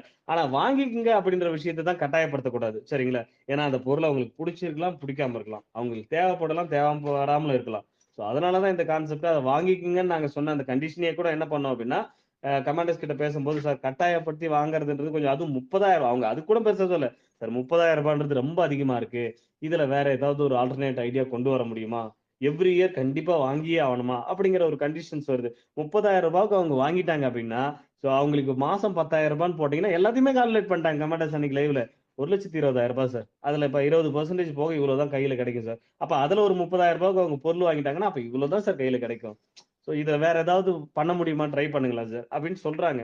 சோ நம்ம ஓகே ரைட், நாங்க ஏதாவது பண்ண முடியுமான்னு யோசிக்கிறோம்னு யோசிச்சுதான் அதை ஒரு அனௌன்ஸ்மெண்டா கொடுத்துட்டு, சரி ஆல்டர்னேட் ஐடியாலாம் அவங்களுக்கு மெயில் பண்ணிட்டு, சரி இந்த மாதிரி நாங்க பண்ண போறோம், இந்த மாதிரி உங்களுக்கும் பாதிக்கப்படாது, கம்பல்சரி உங்களுக்கு பாதிக்கப்படாது, கொஞ்சம் இன்க்ரீஸ் ஆகும், நீங்க எங்களுக்கு கொடுக்குற பர்சன்டேஜ் மட்டும் அது நாங்க சேல்ஸ் கொடுத்ததுக்கு அப்புறமே பண்ணுங்க, தப்பு கிடையாது. நாங்க கண்டிப்பா உங்களுக்கு சேல்ஸ் பண்ணி கொடுக்குறோம். உங்களுக்கு தேவை சேல்ஸ் நடக்கணும், சேல்ஸ் நடந்ததுக்கு அப்புறமே நீங்க பண்ணி கொடுங்க சார், அது வரைக்கும் நீங்க எங்களுக்கு பண்ணணும்னு அவசியம் இல்லை அப்படின்னு ஒரு அஷூரன்ஸ் எப்படி கொடுக்குறோம்? ரைட். இதெல்லாம் யோசிக்காத எஸ்பிஓ பண்ற மாதிரி எல்லாரும் எஸ்பிஓவே குறை சொல்லிட்டு இருந்தீங்கன்னா யோசிக்கணும், நம்ம எதுக்கு பண்றோம், ஏன் பண்றோம். அதனால எல்லா இடத்துலயும் கேள்வி கேளுங்கன்னு நாங்க சொல்லி இருக்கிறது நாங்க தான். எல்லா இடத்துலயும் கேள்வி கேளுங்க, தப்பு கிடையாது. சரியா? இது ஏன் பண்றோம், இதனால என்ன யூஸ், சரிங்களா, இதனால அந்த கம்பெனிக்கு எப்படி சேல்ஸ் நடக்கும், நமக்கு எப்படி அவங்க கொடுக்குறாங்கன்றது அப்பதான் உங்களுக்கு ஒரு ஐடியா கிடைக்கும். தப்பே இல்ல. அதை நீங்களே கேட்கலனாலும் நான் ஓப்பனா சொல்றேன் தான். எல்லா விஷயத்தையும் உங்ககிட்ட வளர்றதுக்கு தான் நான் உட்காந்துட்டு இருக்கேனே, எங்க எல்லாத்தையும் வளருவேன். நிறைய பேர் அதனால இப்ப ஒண்ணும் இல்ல, நம்ம கவர்மெண்ட் ரிலேட்டடா நிறைய அலைஞ்சிட்டோம். எல்லா இடத்துலயும் சொல்ற பர்சனல் ஒப்பீனியன் எதுக்கு சார் எல்லாத்தையும் போய் யூடியூப்லயும் வெப்சைட்லயும் போட்டுட்டு இருக்கீங்க? ஏன் ஒரு சில விஷயங்களை உங்களுக்குள்ளேயே பேசிக்கங்க, உங்களுக்குள்ளேயே ஒரு ஒரு கால் கான்வர்சேஷன் மீட்டிங் மாதிரி பேசி முடிச்சுக்கங்க. எல்லாத்தையும் பப்ளிக்ல போடாதீங்க, அது நாளைக்கு உங்களுக்கு பிரச்சனை வரும். இல்ல சார் பரவாயில்ல சார், நாம தப்பு பண்ணாதான் அது ஒரு பிரச்சனையா வரும்னு பயப்படலாம். யாரோ ஒருத்தர் தப்பான புகார் கொடுக்குறாங்க அப்படின்றதுக்கோசரம் அதுக்கு நம்ம பயப்பட முடியாது சார். நாங்க இன்னைக்கு வரைக்கும் எங்க கிட்ட இருக்கிற ஒரு இந்த அளவுக்கு ஒரு பீப்புள் இருக்காங்கன்னா இன்னைக்கு வரைக்கும் அதுக்கான காரணம் நாங்க அந்த அளவுக்கு டிரான்ஸ்பரண்டா உண்மையா இருக்கிறதுனால மட்டும்தான் சார். அது பிரச்சனை இல்லை சார், நாங்க பாத்துக்கிறோம். முடிஞ்ச அளவுக்கு நாங்க அவாய்ட் பண்ண ட்ரை பண்றோம். அவங்க அவங்க ஒரு பெரிய அதிகாரி சொல்லும் போது சரிங்க சார், நாங்க முடிஞ்ச அளவுக்கு கொஞ்சம் அவாய்ட் பண்ண ட்ரை பண்றோம், எல்லாத்தையும் சொல்லாத மாதிரி பாத்துக்கிறோம் அப்படின்றது. பட் இருந்தாலும் இப்ப கூட ஒரு லெட்ரு அதெல்லாம் நம்ம எங்கேயும் போடணும்னு அவசியமே இல்லை. ஏன் அப்படின்னா இங்க என்ன நடக்குது அங்க சொல்லணும்ன்றதுக்காக தான். இப்ப மொத்த ஒரு கூட்டமும் என்னவா மாறிடுச்சுன்னா அகைன்ஸ்ட் எஸ்பிஓ. ஏன்னா பணம் இன்வெஸ்ட்மெண்ட் பண்ண சொல்றாங்க. பணம் இன்வெஸ்ட்மெண்ட் எதுல பண்ண சொல்றாங்க அது இன்னும் தெரியாது. சரியா? எவ்வளவு பண்ண சொல்றாங்க அதுவும் இன்னும் தெரியாது. ஒரு 15ல இருந்து 20 வரும். சரி, ஒரு 15,000 நம்ம பிக்ஸ் பண்ணுவோம். அந்த 15,000 ஏன் இன்வெஸ்ட்மெண்ட் பண்ண சொல்றாங்க, அதுக்கான காரணம் என்ன, அது எஸ்பிஓ கொடுக்கணும்னு சொல்றாங்களா இல்ல வேற யாருக்கா கொடுக்கணும்னு சொல்றாங்களா, அப்படி கொடுக்க சொல்றாங்கன்னா அதுக்கு எனக்கு காரணம் என்ன, அதெல்லாம் தெரியாதவே இன்வெஸ்ட்மெண்ட் பண்ண சொல்லிட்டாங்க. இன்வெஸ்ட்மெண்ட் வேர்டு வந்துருச்சு, ஐயோ போச்சு, இன்வெஸ்ட்மெண்ட் பண்ண சொல்லிட்டாங்க, இவங்க ஃபேக் ஃப்ராடு சீட்டிங். இந்த டயலாக் கேட்கறதுக்காக தான் அத்தனை பேருக்கு சம்பளம் கொடுக்கணும்னு சொல்லிட்டு நாங்க ஒரு கண்டிஷன் சிம்பிளா சொல்லிடலாம் ஓப்பனா. சார் நாங்க உங்களுக்கு வேலை கொடுக்குறோம்னு சொன்னோம், எங்களால கொடுக்க முடியல, நீங்க பே பண்ண பணத்தையும் ஒர்க் பண்ண பணத்தையும் கொடுத்துறோம், நாங்க கம்பெனியை க்ளோஸ் பண்ண போறோம். ஒரே டயலாக் முடிஞ்சு போச்சு. சரியா?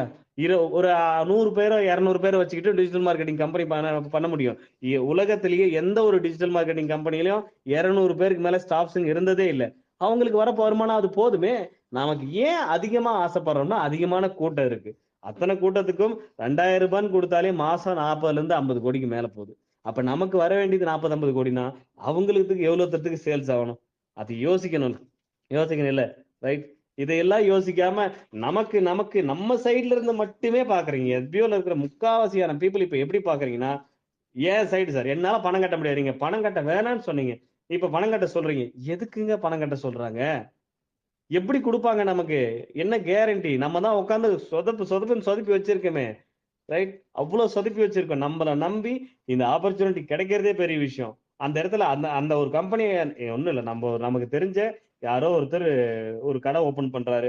நம்ம எல்லாரும் அந்த கடையில ஸ்டாஃபா ஒர்க் பண்ண போறோம்னா ஓப்பனிங் அன்னைக்கு நம்ம ஒரு பொருள் வாங்க மாட்டோமா?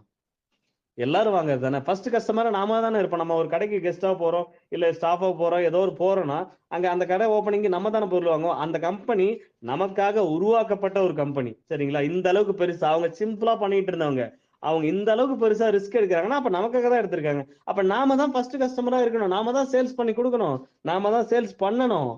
அதுல என்ன கஷ்டம் உங்களுக்கு? இப்ப தேவையில்லாத பொருளை கொண்டாந்து அவங்க கிட்ட கொடுத்துட்டு இதை வாங்குங்க, வாங்கியே தான் ஆகணும்னு சொன்னதான் நீங்க கஷ்டப்படலாம். சார் இதெல்லாம் ஒரு பொருள், இதை வாங்க சொல்றீங்களே சார், நியாயம் இருக்கா சார்? இதுல இருக்கிற பிரைஸ் நியாயமா சார்? கேளுங்க. அதெல்லாம் எங்கெங்கயோ அதெல்லாம் கேட்கணும், அதெல்லாம் கேட்க மாட்டேன்றீங்க. இந்த பிரைஸுக்கு இந்த ப்ராடக்ட் ஒர்த் இல்லைன்னு கேட்கலாம், அதுல ஒரு நியாயம் இருக்கு, அதை கேட்க மாட்டேன்றீங்க. ரைட், இந்த பொருள் எனக்கு தேவைப்படாது சார், என்ன ஏன் வாங்க வைக்கிறீங்க அப்படின்னு கேட்கலாம், அதுல ஒரு நியாயம் இருக்கு. அதெல்லாம் விட்டுட்டு ரெகுலரா நீங்க இந்த பொருட்கள்லாம் வாங்கிட்டு இருக்கீங்க. இப்ப நாங்க போட்டிருக்கிற கான்செப்டே அதானே. ரெகுலரா நீங்க வாங்கிட்டு இருந்த அதே பொருட்களை, அதே பிராண்ட கடையை மாத்தி நாம ஒர்க் பண்ற அந்த கம்பெனில வாங்க போறோம். நாம அந்த கம்பெனிக்காக தானே ஒர்க் பண்றோம். அப்ப அவங்க கிட்ட தானே அந்த பொருளை வாங்கணும், சம்பளம் அங்க இருந்து வரணும். இது எப்படின்னா, இப்ப மக்கள் கிட்ட பழகி போன ஒரு விஷயம் தான். கவர்மெண்ட்ல ஒர்க் பண்ற அத்தனை ஸ்டாஃப்ஸுங்களுமே கவர்மெண்ட் ஸ்கூல்ல பசங்களை சேர்க்க மாட்டாங்க. அதே மாதிரி எஸ்பிஓல இருந்தா எப்படி நடக்கும்? அவங்க நமக்கு சம்பளம் கொடுக்க மாட்டாங்களே. ஏன் சார் உங்க கம்பெனில ஒர்க் பண்றவங்களே நம்ம கிட்ட கஸ்டமரா வர மாட்டேன்றாங்க, நம்ம கிட்ட பொருள் வாங்க மாட்டேன்றாங்க.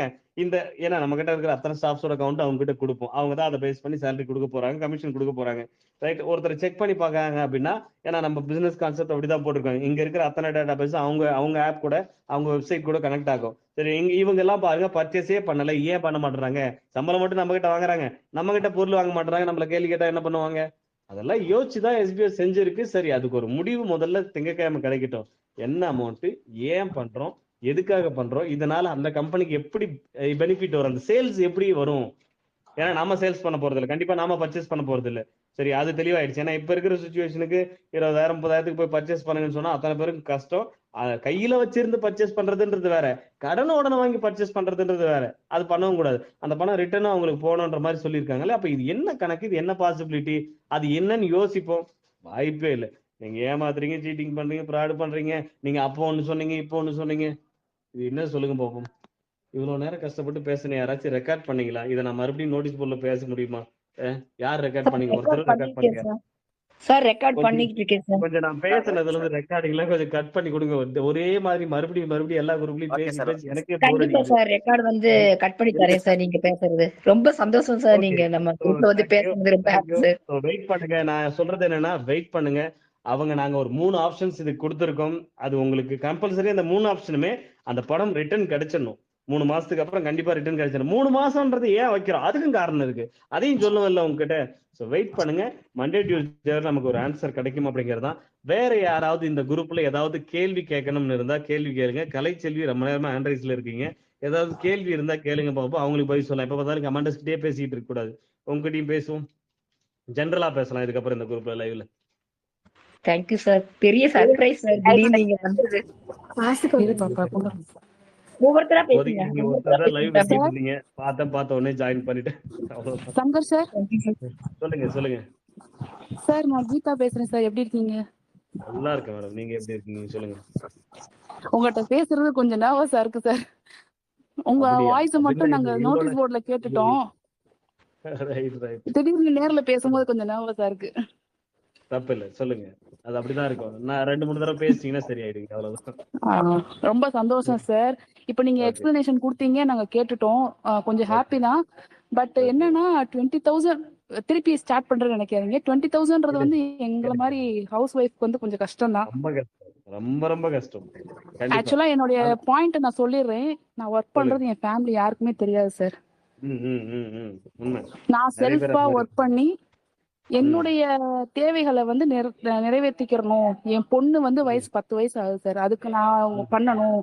அப்பா கிடையாது எனக்கு. எங்க அம்மாவுக்கு நான் செய்யணும்ன்ற ஒரு கான்செப்ட்ல தான் நான் உள்ள வந்ததே. நான் படிச்சிருக்கேன் சார், எம்காம் பண்ணியிருக்கேன் நானு. பட் எனக்கு வந்து வெளியில போய் எனக்கு டிடிபி ஒர்க் எனக்கு தெரியும் சார். I am designer. அதாவது புக் ஒர்க் எல்லாமே நான் பண்ணுவேன். வெட்டிங் இன்விடேஷன்ல இருந்து எல்லாமே பண்ணுவேன். எனக்கு அங்க ஆப்பர்ச்சுனிட்டி இருக்கு. பட் என்ன ஃபேமிலி வந்து வெளியில போய் ஒர்க் பண்ணக்கூடாது அப்படின்னு சொல்லி ஸ்டாப் பண்ணிட்டாங்க. ஸோ அப்படி இருக்கையில நம்ம அம்மாக்கு கொடுக்கணும், நம்ம பசங்களை பாத்துக்கிறணும். 2 பசங்க இருக்காங்க, அவங்கள பாத்துக்கிறணும். ஃபேமிலி சப்போர்ட் கிடையாது அப்படின்ற கான்செப்ட்ல தான் நான் வந்து எஸ்பிஓல ஜாயின் பண்ணதே. நான் இன்னும் ஒரு விட்ரா கூட எடுக்கல சார். சரிங்களா சார்? எப்படா சார் சொல்லுவாங்க, பதில் சொல்லுவாங்க. நோட்டீஸ் போர்டை நாங்க டெய்லி வாட்ச் பண்ணிக்கிட்டே இருக்கோம். நிறைய பேருடைய கனவு வந்து என்னன்னா பணம் சம்பாதிக்கிறது செகண்டரி சார். அதுக்குள்ள நாங்க உள்ள வந்துட்டோம். இது நாங்க ஃபேமிலியாவே நாங்க நினைச்சிட்டோம். பானுக்காலாம் வந்து என்னுடைய சிஸ்டர் மாதிரி.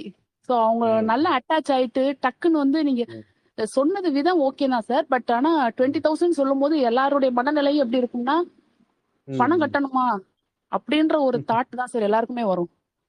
கண்டிப்பா கண்டிப்பா. பணம் கேக்குறாங்களேன்ற தாட் தான் வரும். பணம் ஏன்னா இருக்கிறவங்க யோசிக்காது, கட்டிடுவாங்க மைண்ட் சார். எந்த சுச்சுவேஷன்ல யோசிக்காது.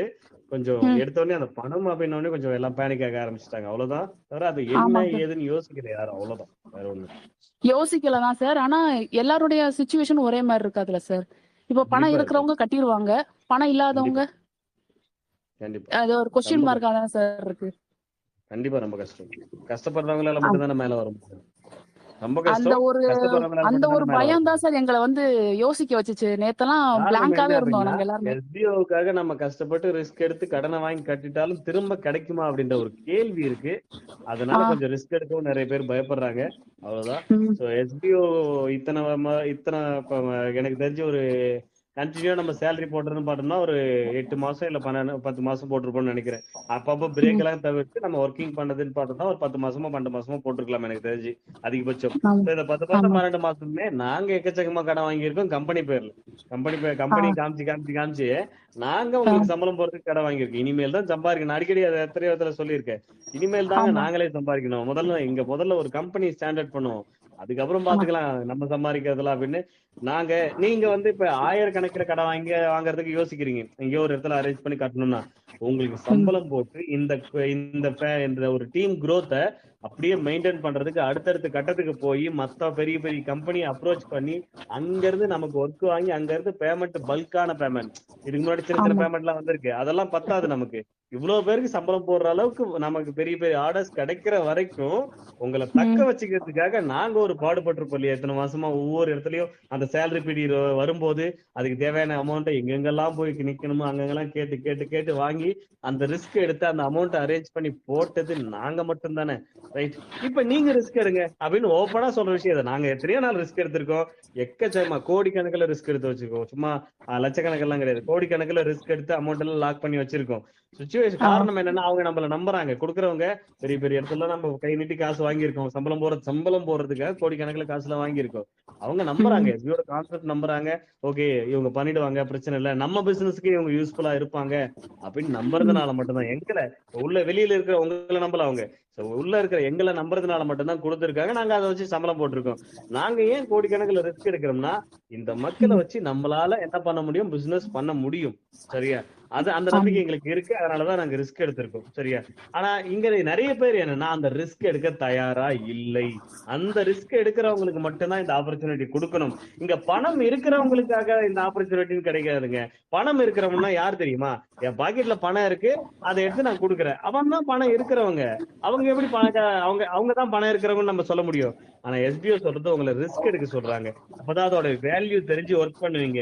24 மணி நேரத்துக்கு மேல போகுது நோட்டீஸ் போர்டுல, இன்னைக்கு 24 மணி நேரத்துக்கு இன்னைக்கு கதையை விட்டுருங்க, இது வரைக்கும் ஒரு தடவையாச்சும் 2 லட்சம் வியூஸ் நோட்டீஸ் போர்டுல வந்திருக்கா?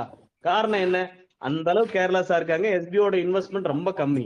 அந்த ஒரே ரீசன் தானே, போனா போது பாத்துக்கலாம் 2000 தானே, போனா போது ம், பாத்துக்கலாம் 6500 தானே. அந்த கேர்லெஸ் ம், காரணம் எஸ்பிஓவா? நம்ம ஸ்ட்ரிக்டா இருந்துட்டா எல்லாரும் வெளியே போயிடுவாங்க, ஓகே. பட் அந்த கேர்லெஸ் அவங்களுக்குள்ள வர்றதுக்கான காரணம் என்ன? அவங்க ரிஸ்க் எடுக்கல, அது ஒரு பெரிய அமௌண்டா அவங்களுக்கு தெரியல. நமக்கு தேவை time performance and guarantee sales. Guarantee சேல்ஸுக்கு நம்ம இப்படி யோசிச்சிருக்கோம், டைம் பெர்ஃபார்மன்ஸுக்கு அவங்க எல்லாரும் யோசிக்கணும். நம்ம ஸ்ட்ரிக்டா இருந்தா எல்லாரும் வெளியே போயிட்டே இருப்பாங்க, ஒரு நாளைக்கு 1000 மைல் 2000 மைல் வந்துட்டே இருக்கும். இந்த மாதிரி ஆயிடுச்சா, இந்த மாதிரி ஆயிடுச்சா, அதை உட்காந்துட்டு அதுக்கு ஒரு 10 பேர் ஆட்களை போட்டு அந்த மெயில்களை ரீப்ளே பண்ணிக்கிட்டு அவங்களுக்கு தேவையான பிரச்சனையை சால்வ் பண்ணி கொடுத்துக்கிட்டு, அப்ப அவங்களுக்குள்ளேயே அந்த கேர் வரணும். நம்ம ஒரு 20,000 30,000 முதல் போட்டிருக்கோம், அதை எடுத்தே ம், ஆகணும், நம்ம கரெக்டா ஒர்க் பண்ணி ஆகணும், சம்பாரிச்சே ஆகணும் அப்படின்ற அந்த நினைப்பு அவங்களுக்குள்ள வர வைக்கணும்னா நாம ஸ்ட்ரிக்டா இருந்தா மட்டும் போதாது, ரிஸ்க் அவங்க எடுத்தா மட்டும்தான் முடியும் அப்படிங்கிறது நாங்க யோசிச்ச விஷயம். ரிஸ்க் எடுக்கிறவங்க மட்டும்தாங்க எஃபோர்ட் போடுவாங்க. ரிஸ்க் எடுக்காதவங்க எல்லாம் பாத்துக்கலாம் விடு, இந்த தாட் எல்லாருக்குள்ளயுமே வந்துருமே. அந்த தாட் வரக்கூடாதுன்றதுக்காக தான் நாங்க யோசிச்சிருக்கிற ஒரு மெயின் ரீசன். நிறைய ரீசன் இருக்கு, இதுவும் one of the main reason. யாரெல்லாம் ரிஸ்க் எடுக்க தயாரா இருக்காங்க அவங்க எல்லாருமே கரெக்டா ஒர்க் பண்ணுவாங்க. அந்த ரிஸ்க் எடுத்த அத்தனை பேருமே ஒருத்தர் கூட மிஸ்டே ஆக மாட்டாங்க. 100% பிரசன்ட் சார், அவ்வளவுதான். அப்ப ரிஸ்க் எடுக்க தயாரா இல்லாதவங்க எப்படி ஆகுறது? அப்ப ரிஸ்க் எடுக்க நாம இப்ப இந்த சுச்சுவேஷன்ல வேற ஏதோ ஒரு பிரச்சனை வருதுங்க, நம்ம வேற எஸ்பிஓக்கு பணம் கட்டுறதை விட்டுருங்க, எஸ்பிஓக்கு பணம் கட்டுறதுக்கு ஏன் நம்ம யோசிக்கிறோம், அந்த ரிஸ்கை ஏன் எடுக்க மாட்டோம்னா எஸ்பிஓ மேல இன்னும் நம்பிக்கை வரல அந்த அளவுக்கு. வேற ஏதோ ஒரு எமர்ஜென்சி நீடட் உங்க ஃபேமிலியில வருது அப்படின்ற பட்சத்துல கண்டிப்பா அந்த பணத்தை நீங்க அரேஞ்ச் பண்ணுவீங்க தானே? அது உங்களால பண்ண முடியும் தானே? கண்டிப்பா சார். ஏன் இப்ப பண்ண ஆமா. மாட்டேன்றீங்கன்னா இல்ல அது நம்பிக்கை இல்ல. ஓப்பனா பேசணும்னா நம்பிக்கை இல்ல, அவ்வளவுதான். இவங்க மறுபடியும் ஒரு 3 மாசத்துக்கு அப்புறம் லீவ் விட்டுருவாங்க, மறுபடியும் ஒரு 5 மாசத்துக்கு அப்புறம் லீவ் விட்டுருவாங்க, சம்பளம் கரெக்டா கொடுக்க மாட்டாங்க. அந்த ஒரு அவங்களுக்குள்ள ஒரு நம்பிக்கை இல்லாத ஆப்ஷன் இருக்கு. அதுக்குமே யோசிச்சு ஒரு ஆப்ஷன் கொடுத்திருக்கோம், 3 ஆப்ஷன் அவங்களுக்கு கொடுத்திருக்கோம். இந்த மாதிரியான மக்களும் கொஞ்சம் பேர் இருக்காங்க. இப்போதைக்கு நம்பிக்கை இல்ல, பட் நம்ம ரெகுலரா ரன் பண்ண ஆரம்பிச்சிட்டோம்னா கண்டிப்பா இந்த ரிஸ்க் எல்லாம் சாதாரணமா எடுத்துருவாங்க. அவங்களுக்கு கொஞ்சம் நம்பிக்கை இல்லாத தன்மை இருக்கிறதுனால நிறைய பேர் கொஞ்சம் யோசிக்கிறாங்க. அதனால மட்டும்தான் வெளியே போவாங்களே தவிர மத்தபடி யாராலையுமே ஒரு 20,000 ரூபாய் ரெடி பண்ண முடியாதுலாம் கிடையாதுங்க. அவங்களுக்கு வேற ஒரு எமர்ஜென்சி நீட் வந்துச்சு அப்படின்னா வேற ஏதோ ஒரு விஷயம் கண்டிப்பா அந்த 20,000 ரூபாய் ரெடி பண்ணுவாங்க. ஏன் இதுக்கு ரெடி பண்ண மாட்டேன்றாங்கன்னா இன்னும் அந்த அளவுக்கு எஸ்பிஐ மேல நம்பிக்கை இல்லை. ஏன்னா 3 மாசத்துக்கு ஒரு தடவை 4 மாசத்துக்கு ஒரு தடவை இவங்க லீவ் விட்டுருவாங்க, பிரேக் வர கம்பெனி தான். அது இன்னமும் அந்த மைண்ட் அதுக்குள்ளேயே இருக்கு. அதனாலதான் டக்குன்னு என்ன பண்ண முடியல, வெளியே வர முடியல அதுல இருந்து. இது ஒரு மெயின் ரீசன். உண்மை தானுங்க. வேற என்ன ரீசன் வந்தாலும் சார் உங்க அப்படி ஃபேமிலியில இல்ல சார். கண்டிப்பா ரிஸ்க் எடுத்துருவீங்க. சார் எஸ்பிஓக்காக அந்த அப்படி ரிஸ்க் எடுக்க தயாரா இருக்கு. இல்ல அவ்வளவுதான். நீங்க சொல்றது ஓகேன்னு வச்சுக்கலாம். அப்படி நம்பிக்கை இல்லாம இருந்திருந்தா நாங்க 9 months வெயிட் பண்ணிருக்க மாட்டோமே சார். இல்ல வெயிட் ரீஃபண்ட் பண்றது ஈஸிங்க. வாங்கிருப்போம். யார் வேணாலும் வெயிட் பண்ணிடலாங்க. இப்ப நீங்க இந்த வெயிட் பண்ணீங்க இல்லீங்களா, நீங்க வெயிட் மட்டும் தான் பண்ணீங்க. எஸ்பிஓ எங்க ஹெட் ஆபீஸ்ல இருக்க நாங்க என்ன தெரியுமா பண்ணிருக்கோம், நிறைய அந்த கதையெல்லாம் நிறைய சொல்லியிருக்கேன். அவ்வளவும் பண்ணிக்கிட்டு நாங்க வெயிட் பண்ற நாங்களும் நீங்க வெயிட் மட்டுமே பண்ண நீங்களும் எப்படி ஈக்குவல் ஆயிடும். ஆனா சம்பளம் நாங்க எப்படி யோசிச்சிருக்கோம்னா வருமானம் எல்லாருக்கும் ஈக்குவலா தான் யோசிச்சிருக்கோம். ஹெட் ஆபீஸ்ல இருக்கிறவங்களுக்கும் அதே சேலரி தான் போட போறோம், உங்களுக்கும் அதே சேலரி தான் போட போறோம். ஆனா ஈக்குவாலிட்டி பாருங்களேன். சேலரி இப்ப இங்க ஹெட் ஆபீஸ்ல இருக்க எத்தனையோ பேருக்கு மாத சம்பளம் ஸ்டார்டிங்ல 8,000 ரூபாய் தான். போன மாசமே 8,000 ரூபாய் தான் கொடுத்துருக்கோம், கையில கேஷா தான் கொடுக்குறோம் இன்னைக்கு வரைக்கும். அவங்க எல்லாம் அரேஞ்ச் பண்ணி ஏன் இங்க இருக்க எத்தனையோ பேர் 30,000 ரூபாய் 40,000 ரூபாய் சம்பாதிக்கிறாங்களே, ரைட்? ஆனா அவங்களுக்காக சேர்ந்து நாங்க தான் ரிஸ்க் எடுக்கிறோம். ரிஸ்க்ன்றத நாங்க மட்டும் எடுக்கிறோம். ஆனா அந்த பக்கத்துல இருக்கிறவங்க சேலரியை டிவைட் பண்றதுக்கு மட்டும் வராங்க அப்படின்ற பட்சத்துல யோசிக்கணும் இல்லையா? அப்ப அந்த ரிஸ்கையும் அவங்களும் எடுக்கணும். ரிஸ்க் அவங்களும் சேர்ந்து எடுத்தா மட்டும்தான் கம்பெனியை க்ரோத் பண்ண முடியும். சாதாரணமான விஷயமே இல்லையா? சாதாரணமான விஷயம் இல்லாத ஒரு விஷயத்த பண்ணும்போது அதுக்கேத்த மாதிரி நம்ம ரிஸ்க் எடுத்தாகணும் அப்படிங்கிறது எங்களுடைய தரப்பு என்னன்னா அதுதான். இந்த இந்த விஷயம் ஒரு மாசம் 10,000 ரூபாய், மாசம் 10,000 விடுங்க, 2,000 ரூபாய், மாசம் 2,000 ரூபாய் எந்த கம்பெனியால ரெகுலரா கொடுக்க முடியும் அப்படிங்கறதா. இன்னைக்கு மூடிட்டு போன பல கம்பெனிகள் இருக்கு. ஏன்னா அந்த கம்பெனிகள் எல்லாமே அந்த கம்பெனிகளுக்கு கீழே வரக்கூடிய சேல்ஸை மட்டுமே நம்பி இருக்காங்க. நாங்க அதை நம்பி பிசினஸ் பண்ணல. இந்த பிசினஸ் டோட்டலா மாத்தக்கூடிய ஒரே கம்பெனி எஸ்பிஐ மட்டும்தான். ஒரு பார்ட் டைம் ஜாப்ல உள்ள வந்த அத்தனை பேரையும் ஒரு கேரண்டிடான ஒரு இன்கம்காக ஒரு பெர்மனண்டா இவங்க எல்லாம் இந்த கம்பெனில ஒர்க் பண்றாங்க, இந்த கம்பெனி என்னுடைய அடையாளம் அப்படின்னு அவங்க நீங்க ஃபியூச்சர்ல பாராட்டுவீங்க. அதுக்கு முன்னாடி வரக்கூடிய பிரச்சனையை ஹேண்டில் பண்றது நாங்க மட்டும்தான். ஃபியூச்சர்ல சார் நாங்கெல்லாம் நிறைய கஷ்டப்பட்டோம், இன்னைக்கு மாசம் 10,000 ரூபாய் சம்பாதிக்கணும்னா அது எஸ்பிஓல மட்டும்தான் சார் அப்படின்னு அப்ப மட்டும் சொல்லிட்டா போதாது. இப்ப ரிஸ்க் எடுக்கிறோம். ஃபார் எக்ஸாம்பிள் வினர் விங்ஸ் என்ற வினர் விங்ஸா பச்சுவர் சாரி விங்ஸா பச்சுவர்னு ஒரு குரூப் இருக்கு. அந்த குரூப்ல இன்னைக்கு அவங்க தனியா நாங்க வச்சுக்கிட்டு இருக்கோம். அவங்க ஏன் அப்படி வச்சுட்டு இருக்கோம் அப்படின்னா அதுக்கான ஒரே காரணம் என்னன்னா ஒரு சுச்சுவேஷன்ல இதே மாதிரி ஒரு சுச்சுவேஷன் வந்துச்சு. ஆனா அப்ப அவங்க ஜாயினிங் ஃபீஸ் தான் பே பண்ண சொன்னோம். 6,000 8,000 சம்திங் பே பண்ண சொன்னோம். அப்படி யாரெல்லாம் பே பண்ண விருப்பம் இருக்கோ அவங்க மட்டும் பே பண்ணுங்க, இன்ட்ரெஸ்ட் இல்லாதவங்களா ரீஃபண்டபிள் வாங்கிக்கங்கன்னு சொன்னோம். அவங்க அன்னைக்கு ரிஸ்க் எடுத்தாங்க.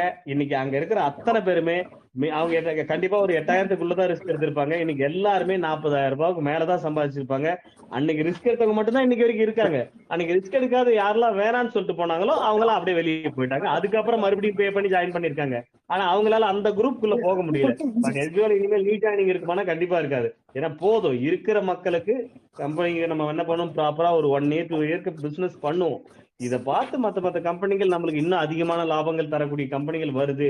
நிறைய பேர் இப்போதைக்கு 5 டாஸ்க் தான் கொடுக்க முடியும். நிறைய ஒர்க் கொடுங்கன்னா அந்த எத்தனை கம்பெனி வந்திருக்கு, அவங்களுக்கு எந்த அளவுக்கு நம்ம சேல்ஸ் பண்ணி கொடுக்க முடியும்? அப்ப எவ்வளவு டாஸ்க் கொடுத்தா போதும்? கடமைக்குன்னு சொல்லி நான் மாட்டுன்னு 10 டாஸ்க் 100 டாஸ்க் கொடுத்துட்டா போதுமா? அதனால என்ன யூஸ்? அதை யோசிக்கணும். யூஸ் இருக்கணும். அவங்க செய்யற வேலையினால ஒரு பெனிஃபிட் இருக்கணும். அப்ப மட்டும்தான் அந்த வேலையை கொடுக்கணும். சோ அப்ப இன்னும் ஒரு 1 year நம்ம ரன் பண்ணலாம். நம்ம பிசினஸ் பண்றதை பார்த்து நாளைக்கு 4 கம்பெனி வரும், சரிங்களா?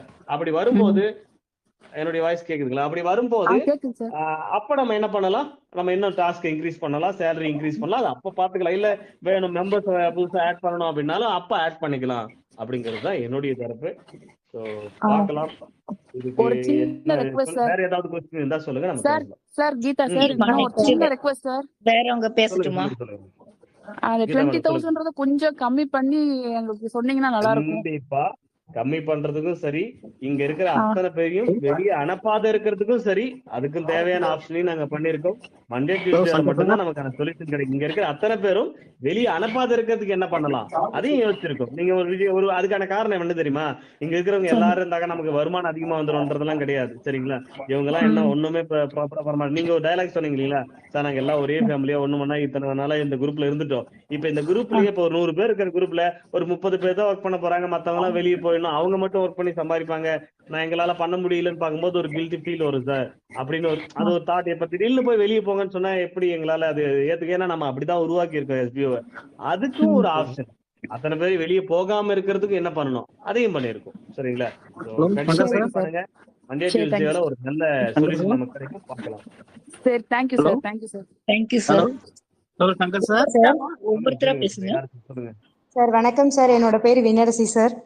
சொல்லுங்க சொல்லுங்க என்ன நான் சார்? வந்து விஜய் சாரோட டீம் சார். சார் எனக்கு வந்து நீங்கள் அன்னைக்கு நைட்டு 2 மணிக்கு நான் எந்திரிக்கும் போது நீங்கள் ஆடியோ போட்டுட்டு இருந்தீங்க, பிளான் லான்ச் ஆன ஆடியோ போட்டுட்டு இருந்தீங்க சார். நான் அப்போ நினைக்கும் போது நான் நினைச்சேன் சரி இன்வெஸ்ட்மெண்ட் பண்ணுற மாதிரி இருக்கு அப்படின்னு சொல்லி நான் கொஞ்சம் லைட்டாக எனக்கு கொஞ்சம் வருத்தம் இருந்தது சார். ஏன்னா ரொம்ப நான் ஃபாலோ பண்ணிகிட்டே இருப்பேன் குரூப் எல்லாம், கொஞ்சம் வருத்தமாக இருந்தது. ஆனால் அதற்கப்புறமா நீங்கள் காலையில் மறுபடியும் ஒரு ஆடியோ போட்டீங்க சார். அந்த ஆடியோ கேட்டது எனக்கு ரொம்பவே கான்ஃபிடென்ட் வந்தது சார். ஏன்னா நான் வந்து எஸ்பிஓல ஆகஸ்ட் மாதம் கடைசியில் தான் ஜாயின் பண்ணேன். கடந்த 8 மாதங்களா நான் ரொம்ப ஹோப்ஃபுல்லாக தான் நான் இந்த குரூப்பில் பயணம் பண்ணிட்டு இருக்கேன்.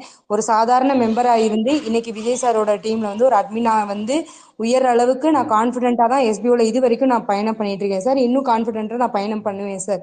நீங்க மண்டே டியூஸ்டேல கண்டிப்பா ஒரு நல்ல ரிசல்ட் கொடுப்பீங்க அப்படின்ற நம்பிக்கையில தான் சார் நாங்க எல்லாருமே இருக்கோம். கண்டிப்பா நீங்க எது பண்ணாலும் அதுல ஒரு காரண காரியம் இருக்கும். கண்டிப்பா அதுக்கு நாங்க வெயிட் பண்றோம் sir. Thank you sir. Hello hello Shankar sir. Very good morning sir. Hello சொல்லுங்க.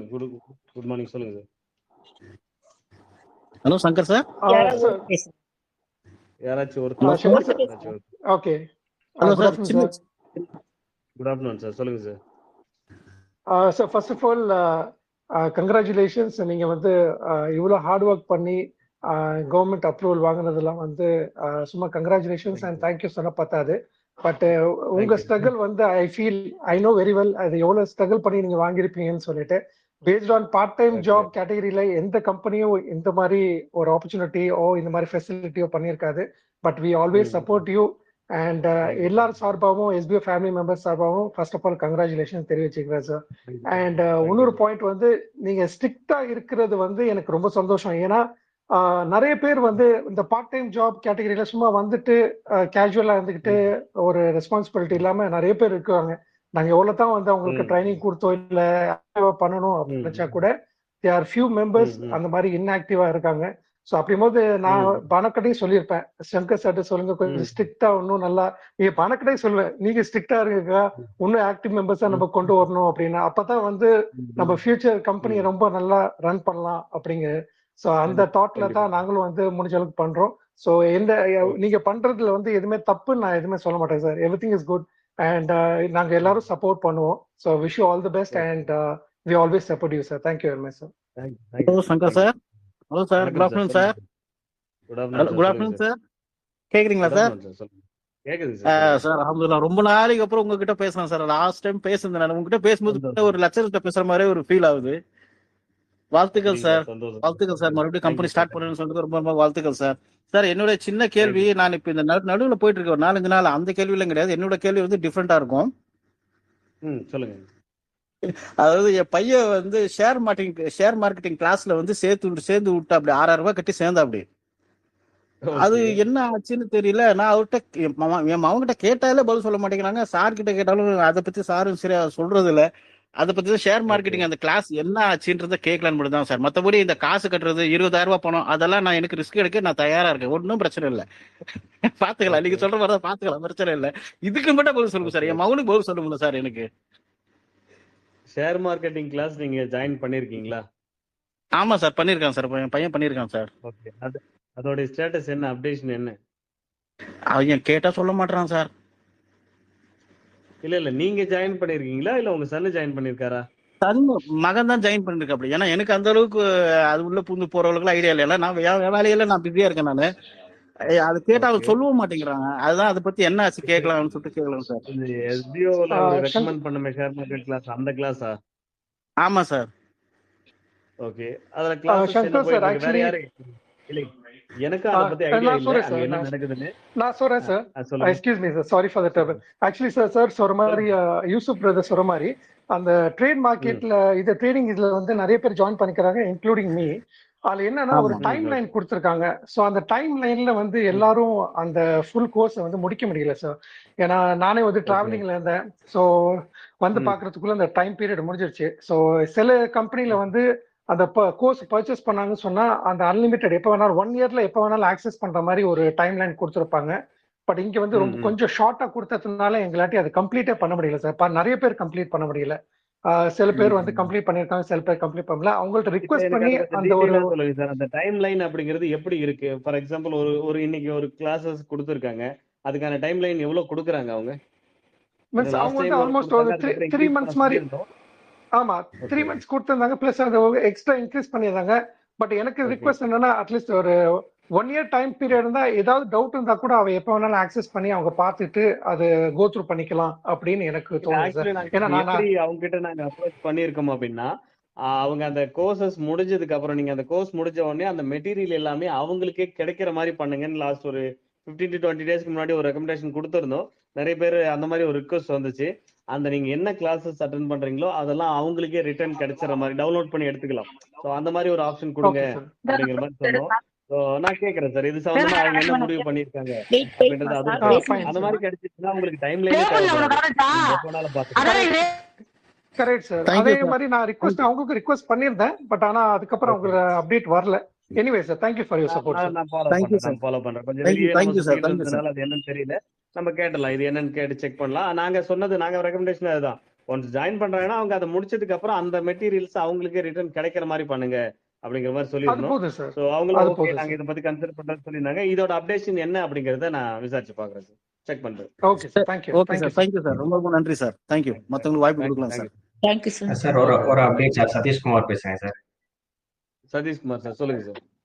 சார் அந்த ட்ரேடிங் ரிலேட்டடாவே மேபி சார் அவங்க வந்துட்டு மெட்டீரியல் டவுன்லோட் பண்ண கொடுக்காம இருக்கிற ரீசன் அதை வச்சு மற்றவங்களும் அதே மெட்டீரியல் யூஸ் பண்ணி பர்ச்சேஸ்க்கு அவைல் பண்ணிப்பாங்க, அவங்களோட மெட்டீரியல் மாதிரி அப்படியே இருக்கலாம். பட் நிறைய கம்பெனிஸ் நான் பார்க்கறது சார், ஒன்ஸ் ஜாயின் பண்ணிட்டாங்கன்னா லைஃப் டைம் சப்போர்ட் பண்ணுவாங்க. ஏதாவது டவுட்ஸ் இருந்துச்சுன்னா எப்பவுமே கேட்பாங்க, சொல்லி கொடுப்பாங்க. அந்த மாதிரி கேட்கலாம் சார். ஓகே சார், நம்ம பேசலாம் இதை பத்தி. அவங்க கிட்ட பேசணும்னா இதுக்குன்னு தனியா மேபி ஏதாவது ஒரு ஆப்ஷன் கொடுக்கலாம், சரிங்களா? அந்த ஆப்ஷன்ல உங்களுக்கு என்ன நீடட் தேவை, ஒரு ஃபீட்பேக் சர்வே மாதிரி நம்ம எடுக்கலாம். ஏன்னா நம்ம எல்லா கிளைண்ட்ஸுக்குமே அந்த மாதிரி ஒரு ஆப்ஷன் வச்சிருக்கோம். நம்ம புதுசா, ஏன்னா நம்ம இன்னைக்கு இந்த ஒரு ஒன் ஆஃப் கம்பெனி மட்டும் தான் இருக்கு, நாளைக்கு இன்னும் நிறைய இந்த மாதிரி போகும்போது நம்மளுடைய ஃபீட்பேக் என்னன்னு அவங்களுக்கு கொடுக்கணும். அங்க அந்த ஒப்பீனியன் சர்வேன்னு ஒண்ணு இருக்கு பாத்தீங்களா, அங்க மைக்ரோ டாஸ்க்ல வச்சிருப்போம். அந்த டாஸ்க்கை வைக்கிறதுக்கான ரீசனே அதுதான். அவங்க கொண்டு வர ஒவ்வொரு ப்ராடக்ட் அண்ட் சர்வீஸுக்குமே என்ன ஃபீட்பேக், மக்கள் என்ன ஃபீட்பேக் கொடுக்குறாங்க அப்படின்றத எடுத்து கொடுத்து அதுல இருக்கிற மைனஸ் என்ன பிளஸ் என்னன்னு அவங்க தெரிஞ்சுக்கிட்டு அதை அவங்க சரி செய்யறதுக்காக தான் இங்க இந்த ஒப்பீனியன் சர்வே அப்படின்ற ஒரு ஒப்பீனியன் போல்ன்றதே வச்சிருக்கோம். கண்டிப்பா நம்ம எல்லா கம்பெனிக்குமே இதை பண்ணுவோம். நம்ம இந்த கம்பெனிக்கிட்டையுமே சொல்லுவோம், இந்த மாதிரி ஒரு விஷயம் மக்களுக்கு தேவைப்படுது, அது இருந்தா இன்னும் பெட்டரா இருக்கும்னு ஃபீல் பண்றாங்கன்னு சொல்லலாம். கண்டிப்பா அதை பண்ணி கொடுப்பாங்க, பண்ணி கொடுக்க சொல்லலாம். அப்ப நம்ம தானே இவ்வளவு பண்றோம், அப்ப நமக்காக பண்ண மாட்டாங்களா என்ன? பண்ண சொல்லிடலாம் சார், ஒன்றும் பிரச்சனை இல்லை. Okay sir, thank you sir. Sir அப்புறம் current sir SPO first congratulation sir. Thank you வந்ததுக்கு சார். நீங்க சொல்றது எல்லாமே நாங்க நினைக்கிறதே தான் சொல்றீங்க. நாங்க எஸ்பிஓ சப்போர்ட் பண்றோம் சார். நீங்க உங்களுக்கு வேணுங்கிறத பண்றீங்க, அதே மாதிரி நாங்க உங்களுக்கு வேணுங்கிறத கண்டிப்பா பண்ணுவோம் சார். சார் இந்த ரிஸ்க் எடுக்கிறதெல்லாம் வந்துட்டு ஒரு விஷயம் இல்லை சார், அதை கண்டிப்பா பண்ணுவோம். பட் அந்த பேமெண்ட் வந்துட்டு இயர்லி ஒன்ஸ், அட்லீஸ்ட் 6 months ஒன்ஸ் பே பண்ணிட்டு 3 monthsல நமக்கு வர்ற மாதிரி இருந்துச்சுன்னா நல்லா இருக்கும் சார். அது ஒரு சஜஷனா. நாங்க இப்ப எப்படி பேசியிருக்கோம், எப்படி கேட்டிருக்கோம் அப்படின்னா, ஒன் டைம் ஃபர்ஸ்ட் டைம் மட்டும் நீங்க பண்ற மாதிரி, சரிங்களா? செகண்ட் டைம் மட்டும் ஆல்டர்னேட் ஆப்ஷன் எஸ்பிஐவே அதுக்குண்டான பொறுப்பை ஏத்துக்கிற மாதிரி கேட்டிருக்கோம். அவர் 2-3 ஆப்ஷன் கொடுத்துருக்குன்னு சொல்லியிருக்கு இல்லையா, அதுல one of the option second டைம்ல இருந்து நீங்க பே பண்ணணும்னு அவசியம் இல்லை, பட் அந்த பிசினஸ் நீங்க பண்ணுவீங்க. அது ஒரு பிசினஸ் தான் சார், ஃபர்ஸ்ட் அது இன்வெஸ்ட்மெண்ட்லாம் கிடையாது, அதுவும் ஒன் ஆஃப் த பிசினஸ். அது ஒரு சர்வீஸா தான் நம்ம பண்ண போறோம். அந்த சர்வீஸுக்கு ஃபர்ஸ்ட் டைம்ன்றதுனால நீங்க ரிஸ்க் எடுக்கிறீங்க. செகண்ட் டைம்ல இருந்து அது எஸ்பிஐவே அதுக்கு ஆல்டர்னேட் ஆப்ஷன்ஸ் ஒன்று பண்ணிருக்கோம். அது நான் சொல்றேன் டீட்டெயிலா, அது எது ஓகே ஆகுதுன்னு பார்ப்போம். அதை பொறுத்து நான் சொல்றேன். நான் ஒவ்வொரு தடவையும் நீங்க பே பண்ணணும்ன்றது அவசியம் இல்லாத மாதிரி ஒரு ஆப்ஷன் கொடுத்துருக்கோம். பார்க்கலாம் என்ன ஓகே அதுன்னு பார்க்கலாம். பார்த்துட்டு நான் அதுக்கு அந்த மாதிரி சொல்றேன் நான் உங்களுக்கு. Okay sir. Sir second suggestion, நம்ம எதுவும் ப்ராடக்ட் சேல் பண்ற மாதிரி இல்ல கூப்பன் சேல் பண்ணி கொடுக்குற மாதிரி அந்த மாதிரி மார்க்கெட்டிங் இது பண்ணுமா சார்? ஏன்னா வேற ஒர்க்ல இருக்கும், ஃபுல் டைம் ஒர்க்ல. அதாவது என்னன்னா, இப்ப உங்ககிட்ட ஒரு பொருளை கொடுத்து இதை நீங்க சேல் பண்ணிதான் ஆகணும், இதை நீங்க சேல் பண்ணாதான் உங்களுக்கு வருமானன்ற ஒரு சுச்சுவேஷன் என்னைக்குமே ஏற்படுத்த மாட்டோம். சரிங்களா? நாம அதை ஒரு ஓகே சார், ஒரு நாளைக்கு தேங்க்ஸ். ஒரு ப்ராடக்டோ சர்வீஸோ கொண்டு வரோம்னா கூட சரிங்களா, அதுக்கு தேவையான சேல்ஸுக்கு தேவையான விஷயத்தை எஸ்பிஓ உருவாக்கும். எஸ்பிஓ என்னைக்குமே ஒரு கிட்ட ஒரு பொருளை கொடுத்துட்டு இந்த பொருளை நீங்க வித்துதான் ஆகணும், இதை வித்தாதான் உங்களுக்கு வருமானம் அப்படிலாம் கொடுக்க மாட்டாங்க. இப்ப நீங்க பண்ண போறதுமே ஒரு பர்ச்சேஸ், அது ஒரு சர்வீஸ் தான். சரிங்களா? அந்த சர்வீஸை எப்படி பண்ண போறன்றது எஸ்பிஓட பிளான் வரும்போது தெரியும். மற்ற கம்பெனிகளுக்கும் நமக்கும் உண்டான அந்த டிஃபரெண்ட் என்ன அப்படிங்கிறது. இங்கே நாமளும் சேல்ஸ் தான் பண்ணி கொடுக்க போறோம் அந்த கம்பெனிக்கு. ஆனா ஒவ்வொருத்தருக்கிட்டையும் இந்த போயிட்டு நீங்க எத்தனை பேர் வாங்க வைங்க, நீங்க எத்தனை பேர் வாங்க வைங்க அப்படிலாம் சொல்லிட்டு இருக்க மாட்டோம். அப்புறம் நீங்க ஒரு வீடு வீடா போயிட்டு நீங்க வாங்க ஃப்ரெண்ட்ஸ் கிட்ட போயிட்டு இதை வாங்க அப்படிலாம் சொல்லிட்டு இருக்கிற மாதிரிலாம் உங்களை கம்பல் பண்ண மாட்டோம். சரியா? அது கம்பல்சரி எஸ்பி அந்த மாதிரி ஒரு விஷயத்தை என்னைக்குமே பண்ணாது. நீங்க இதை வாங்கி ஆகணும், வாங்கினாதான் உங்களுக்கு சம்பளம் அப்படின்ற ஒரு வேலையை என்னைக்குமே பண்ணிட மாட்டோம். நீங்க மத்தவங்களை வாங்க சொல்லுங்க அப்படின்னு சொல்ல மாட்டோம். சரிங்களா? கண்டிப்பா சொல்லுவோம். அதனால ஒரு எக்ஸ்ட்ரா இன்கமா இருக்கும், விருப்பப்படுறவங்க பண்ணிக்கங்க. இப்ப ஒண்ணும் இல்ல, இப்ப நான் நேற்று கூட சொல்லியிருந்தேன் அந்த ப்ராடக்ட் ரிவ்யூ கான்செப்ட். வேற யாருன்னா வாங்க சொன்னீங்கன்னா உங்களுக்கு அதை ஒரு வீடியோ எடுத்து போடும்போது உங்களுக்கு ஒரு வருமானம் இருக்கு. அப்படி ஒரு எக்ஸ்ட்ரா ஆப்பர்ச்சுனிட்டியா தான் கொடுக்குமே தவிர உங்களுடைய மந்த்லி சேலரிக்காக ஒரு யாரையோ ஒருத்தர்கிட்ட போயிட்டு இத்தனை பொருளை வித்துட்டு வரணும், இத்தனை சர்வீஸை வாங்க சொல்லணும், அதை வாங்க வச்சாதான் உங்களுக்கு வருமானம், அப்படி மாதிரியான ஒரு கண்டிஷன் என்னைக்குமே எஸ்பிஐ கொடுக்குறாரு. கவலைப்படாதீங்க. தேங்க்ஸ் சார், இந்த அஷூரன்ஸ் போதும் sir. Thank you okay sir, okay thank you. Thank you. சரி ஓகே, நீங்க தேங்க்யூ கண்டினியூ பண்ணுங்க. பானு மேடம் தேங்க்யூ மேடம், நீங்க கண்டினியூ தேங்க்யூ பண்ணுங்க. சார். So, நீங்க ஒரு ரொம்ப கால் ரொம்ப ஹாப்பி சார். பண்ணுங்க. இவ்வளவு வேலையிலயும் வந்திருக்கீங்க. ரொம்ப ரொம்ப happy thank you. Sir. Thank you sir, thank you sir. Okay thank you so thank you much sir, sir. Thank you sir, thank you sir, thank you thank you sir. Sir, ji sir, thank you thank you sir. Sir. Okay thank you. Thank you thank you sir. Madam, thank you. பாருங்க continue பண்ணுங்க. Thank you sir. Thank you sir. Thank you sir. Hi sir. Sir போயிட்டாங்கம்மா. Balu okay. Sister, hello சொல்லுங்க hello சொல்லுங்க Balu brother, சொல்லுங்க brother, சொல்லுங்க brother. அஸ்ஸலாமு அலைக்கும் sister. ரொம்ப ரொம்ப சுக்ரியா சிஸ்டர், சார் கிட்ட பேச வச்சதுக்காக. உங்களுக்கு தான் நன்றி நிறைய சொல்லணும். பேர் ஆர்வத்தோட காத்துட்டு இருந்தாங்க. ஆனா சாருக்கு டைம் இல்ல. கண்டிப்பா வணக்கம். ஃப்ரீ முதல்ல ஆனா அடுத்து சொல்லியிருந்தீங்கன்னா வருவாங்க. நான் லைன்லயே இருந்திருப்பேன். நான் வெளியில இடையில கட் கண்டிப்பா ஆயிட்டேன். கண்டிப்பா. Thank you sir, thank you madam. கண்டிப்பா மற்றபடி வேற ஒன்றும் எல்லாருக்குமே சார்கிட்ட பேச வாய்ப்பு கிடைக்கும். ஃப்ரீ ஆயிட்டாங்கன்னா அடுத்தடுத்த மீட்டிங்ல கண்டிப்பா வந்து கலந்துக்குவாங்க. எல்லாரும் பேசலாம். இப்ப பேச வாய்ப்பு இல்லாதவங்க நெக்ஸ்ட் நிச்சயமா நம்ம பேசலாம். ஓகேங்களா? Thank you madam. தேங்க்யூ இது எனக்கு சிஸ்டர். கிடைச்ச ஒரு பானு நல்ல ஒரு சிஸ்டர். Golden opportunity. அல்ஹம்துலில்லாஹ். Okay ma'am. உண்மையிலேயே ரொம்ப தேங்க்யூ பானக்கா. இது எனக்கு ஒரு கோல்டன் ஆப்பர்ச்சுனிட்டி தான். அதான் பானு ரிஸ்க் சிஸ்டர். எடுக்க தயார். அதுதான் ரிஸ்க் எடுக்கிறவங்க தாமா எஸ்பிஓல இருக்கணும். ஏன்னா எஸ்பிஓ நமக்காக எவ்வளவு ரிஸ்க் எடுக்கிறாங்க. ஆமாக்கா, சாரோட வாய்ஸ கேட்டிருப்பீங்க. ஆமா. கண்டிப்பா இதுக்கப்புறம் யார் யாரெல்லாம் செகண்ட் ஆப்ஷன் ஓட் போட்டு வெளியே போகணும்னு நினைச்சீங்களோ அவங்க எல்லாம் பார்த்து ஓட் பண்ண ட்ரை பண்ணுங்க. ஏன்னா கண்டிப்பா ரிஸ்க் எடுத்தா தான் நாம ஜெயிக்க முடியும் எந்த ஒரு விஷயத்திலுமே. பானு சிஸ்டர் ரொம்ப தேங்க்ஸ் சிஸ்டர். தேங்க்யூமா. ஃபர்ஸ்ட் பேசுனதே எனக்கு ரொம்ப சந்தோஷம். ஓகேமா ஓகேமா. தேங்க்யூமா. ரொம்ப தேங்க்ஸ். ஓகேப்பா. என்னுடைய மனசுல இருக்கிறத அவங்க கிட்ட சொல்லிட்டேன் சார்ட்ட. இனி அவங்க கண்டிப்பா முடிவு எடுக்கட்டும். சொல்லிட்டாங்கல்லம்மா, பதில் இங்கே கொடுத்துட்டாங்களே. அதத்தான் ஏன்னா சார் இன்னும் இங்கே 2 பதில் நாள்ல கொடுத்தாங்க. சொல்றேன்னு இருக்காங்களே. அது 5 நாள்ல வந்துரும். அவங்க நமக்கு நான் தான் சொன்னேன்லமா, எஸ்பிஓ வந்து நம்ம மக்களுக்காகவே தான் எப்பயுமே யோசிப்பாங்க. நம்ம இடத்துல இருந்தா யோசிப்பாங்க. நமக்காகத்தான் அவங்க 3-4 ஆப்ஷன் சொல்லி இருக்காங்க. நம்ம ஒரு 5 days வெயிட் பண்ணணும். அடுத்த வாரம் வரைக்கும் வெயிட் பண்ணணும். அதைத்தானே நான் உங்ககிட்ட சொல்லிட்டு இருக்கேன். அதுதான் சரி, ஓகே அதுக்காகத்தான் உங்களை வந்து எல்லாருமே ஓட் பண்ணுங்க, சப்போர்ட் பண்ணுங்க. கண்டிப்பா நம்பிக்கையோட இருங்க. எஸ்பிஓ நமக்காகத்தான் எதுவுமே பண்ணுவாங்கன்னு சொல்லிட்டு இருக்க விஷயமே அதுதான். இது சரி, வந்து ஓகே நம்ம சிஸ்டர். எதிர்பார்க்காத ஒரு பெரிய சர்ப்ரைஸ். சார் வருவாங்கன்னு இவ்வளவு ஒரு விஷயத்திலயும் வந்திருக்காங்கன்னா உண்மையில ரொம்ப ரொம்ப ஹாப்பி. திடீர்னு எனக்கு சாரோடைய லோகோ காமிச்சதும் யாரோ ஃபேமிலி மெம்பர்ஸ் எதுவும் வச்சிருக்காங்களோன்ட்டு கண்ணை தொடச்சு பாக்குற அப்படி கனவு மாதிரி இருந்தது. நீங்க பார்க்காம தான் பேசிட்டு இருந்தீங்களா? ஆனா சார் வந்து இல்லைன்னா பார்த்ததுமே எனக்கு ஒரு மாதிரி இல்லைன்னா ஃபுல் சாருக்கு ஃபுல் ஓகே ஒர்க் சிஸ்டர். திடீர்னு நீங்க வந்ததுமே பசங்க வெளில வந்துட்டேன் நானு. அவர் வந்துட்டு ஒரு 5 minutes வெயிட் பண்ணாரு. அதுக்கப்புறம் அப்படியா? தான் நான் பேசலாமா மேடம் சொல்லிட்டு டைப்பிங் பண்ணாரு. அப்பதான் நான் கூப்பிட்டேன்.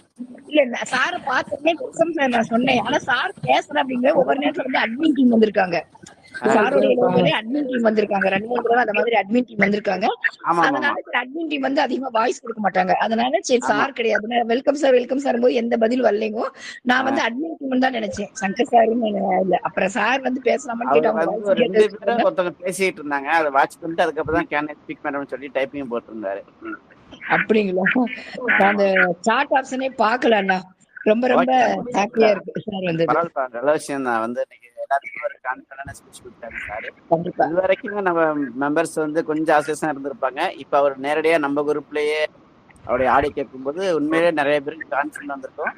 இது வந்து சார் சொன்ன போல இது வந்து ரிஸ்க் தான். ஏன்னா 8 மாசம் அவங்க யாருக்கு போராடினாங்கன்னா அவங்க சாப்பிட்றதுக்கு போராட கிடையாது, நம்ம சாப்பிட்றதுக்கு தான் சாரு போராடினாங்க.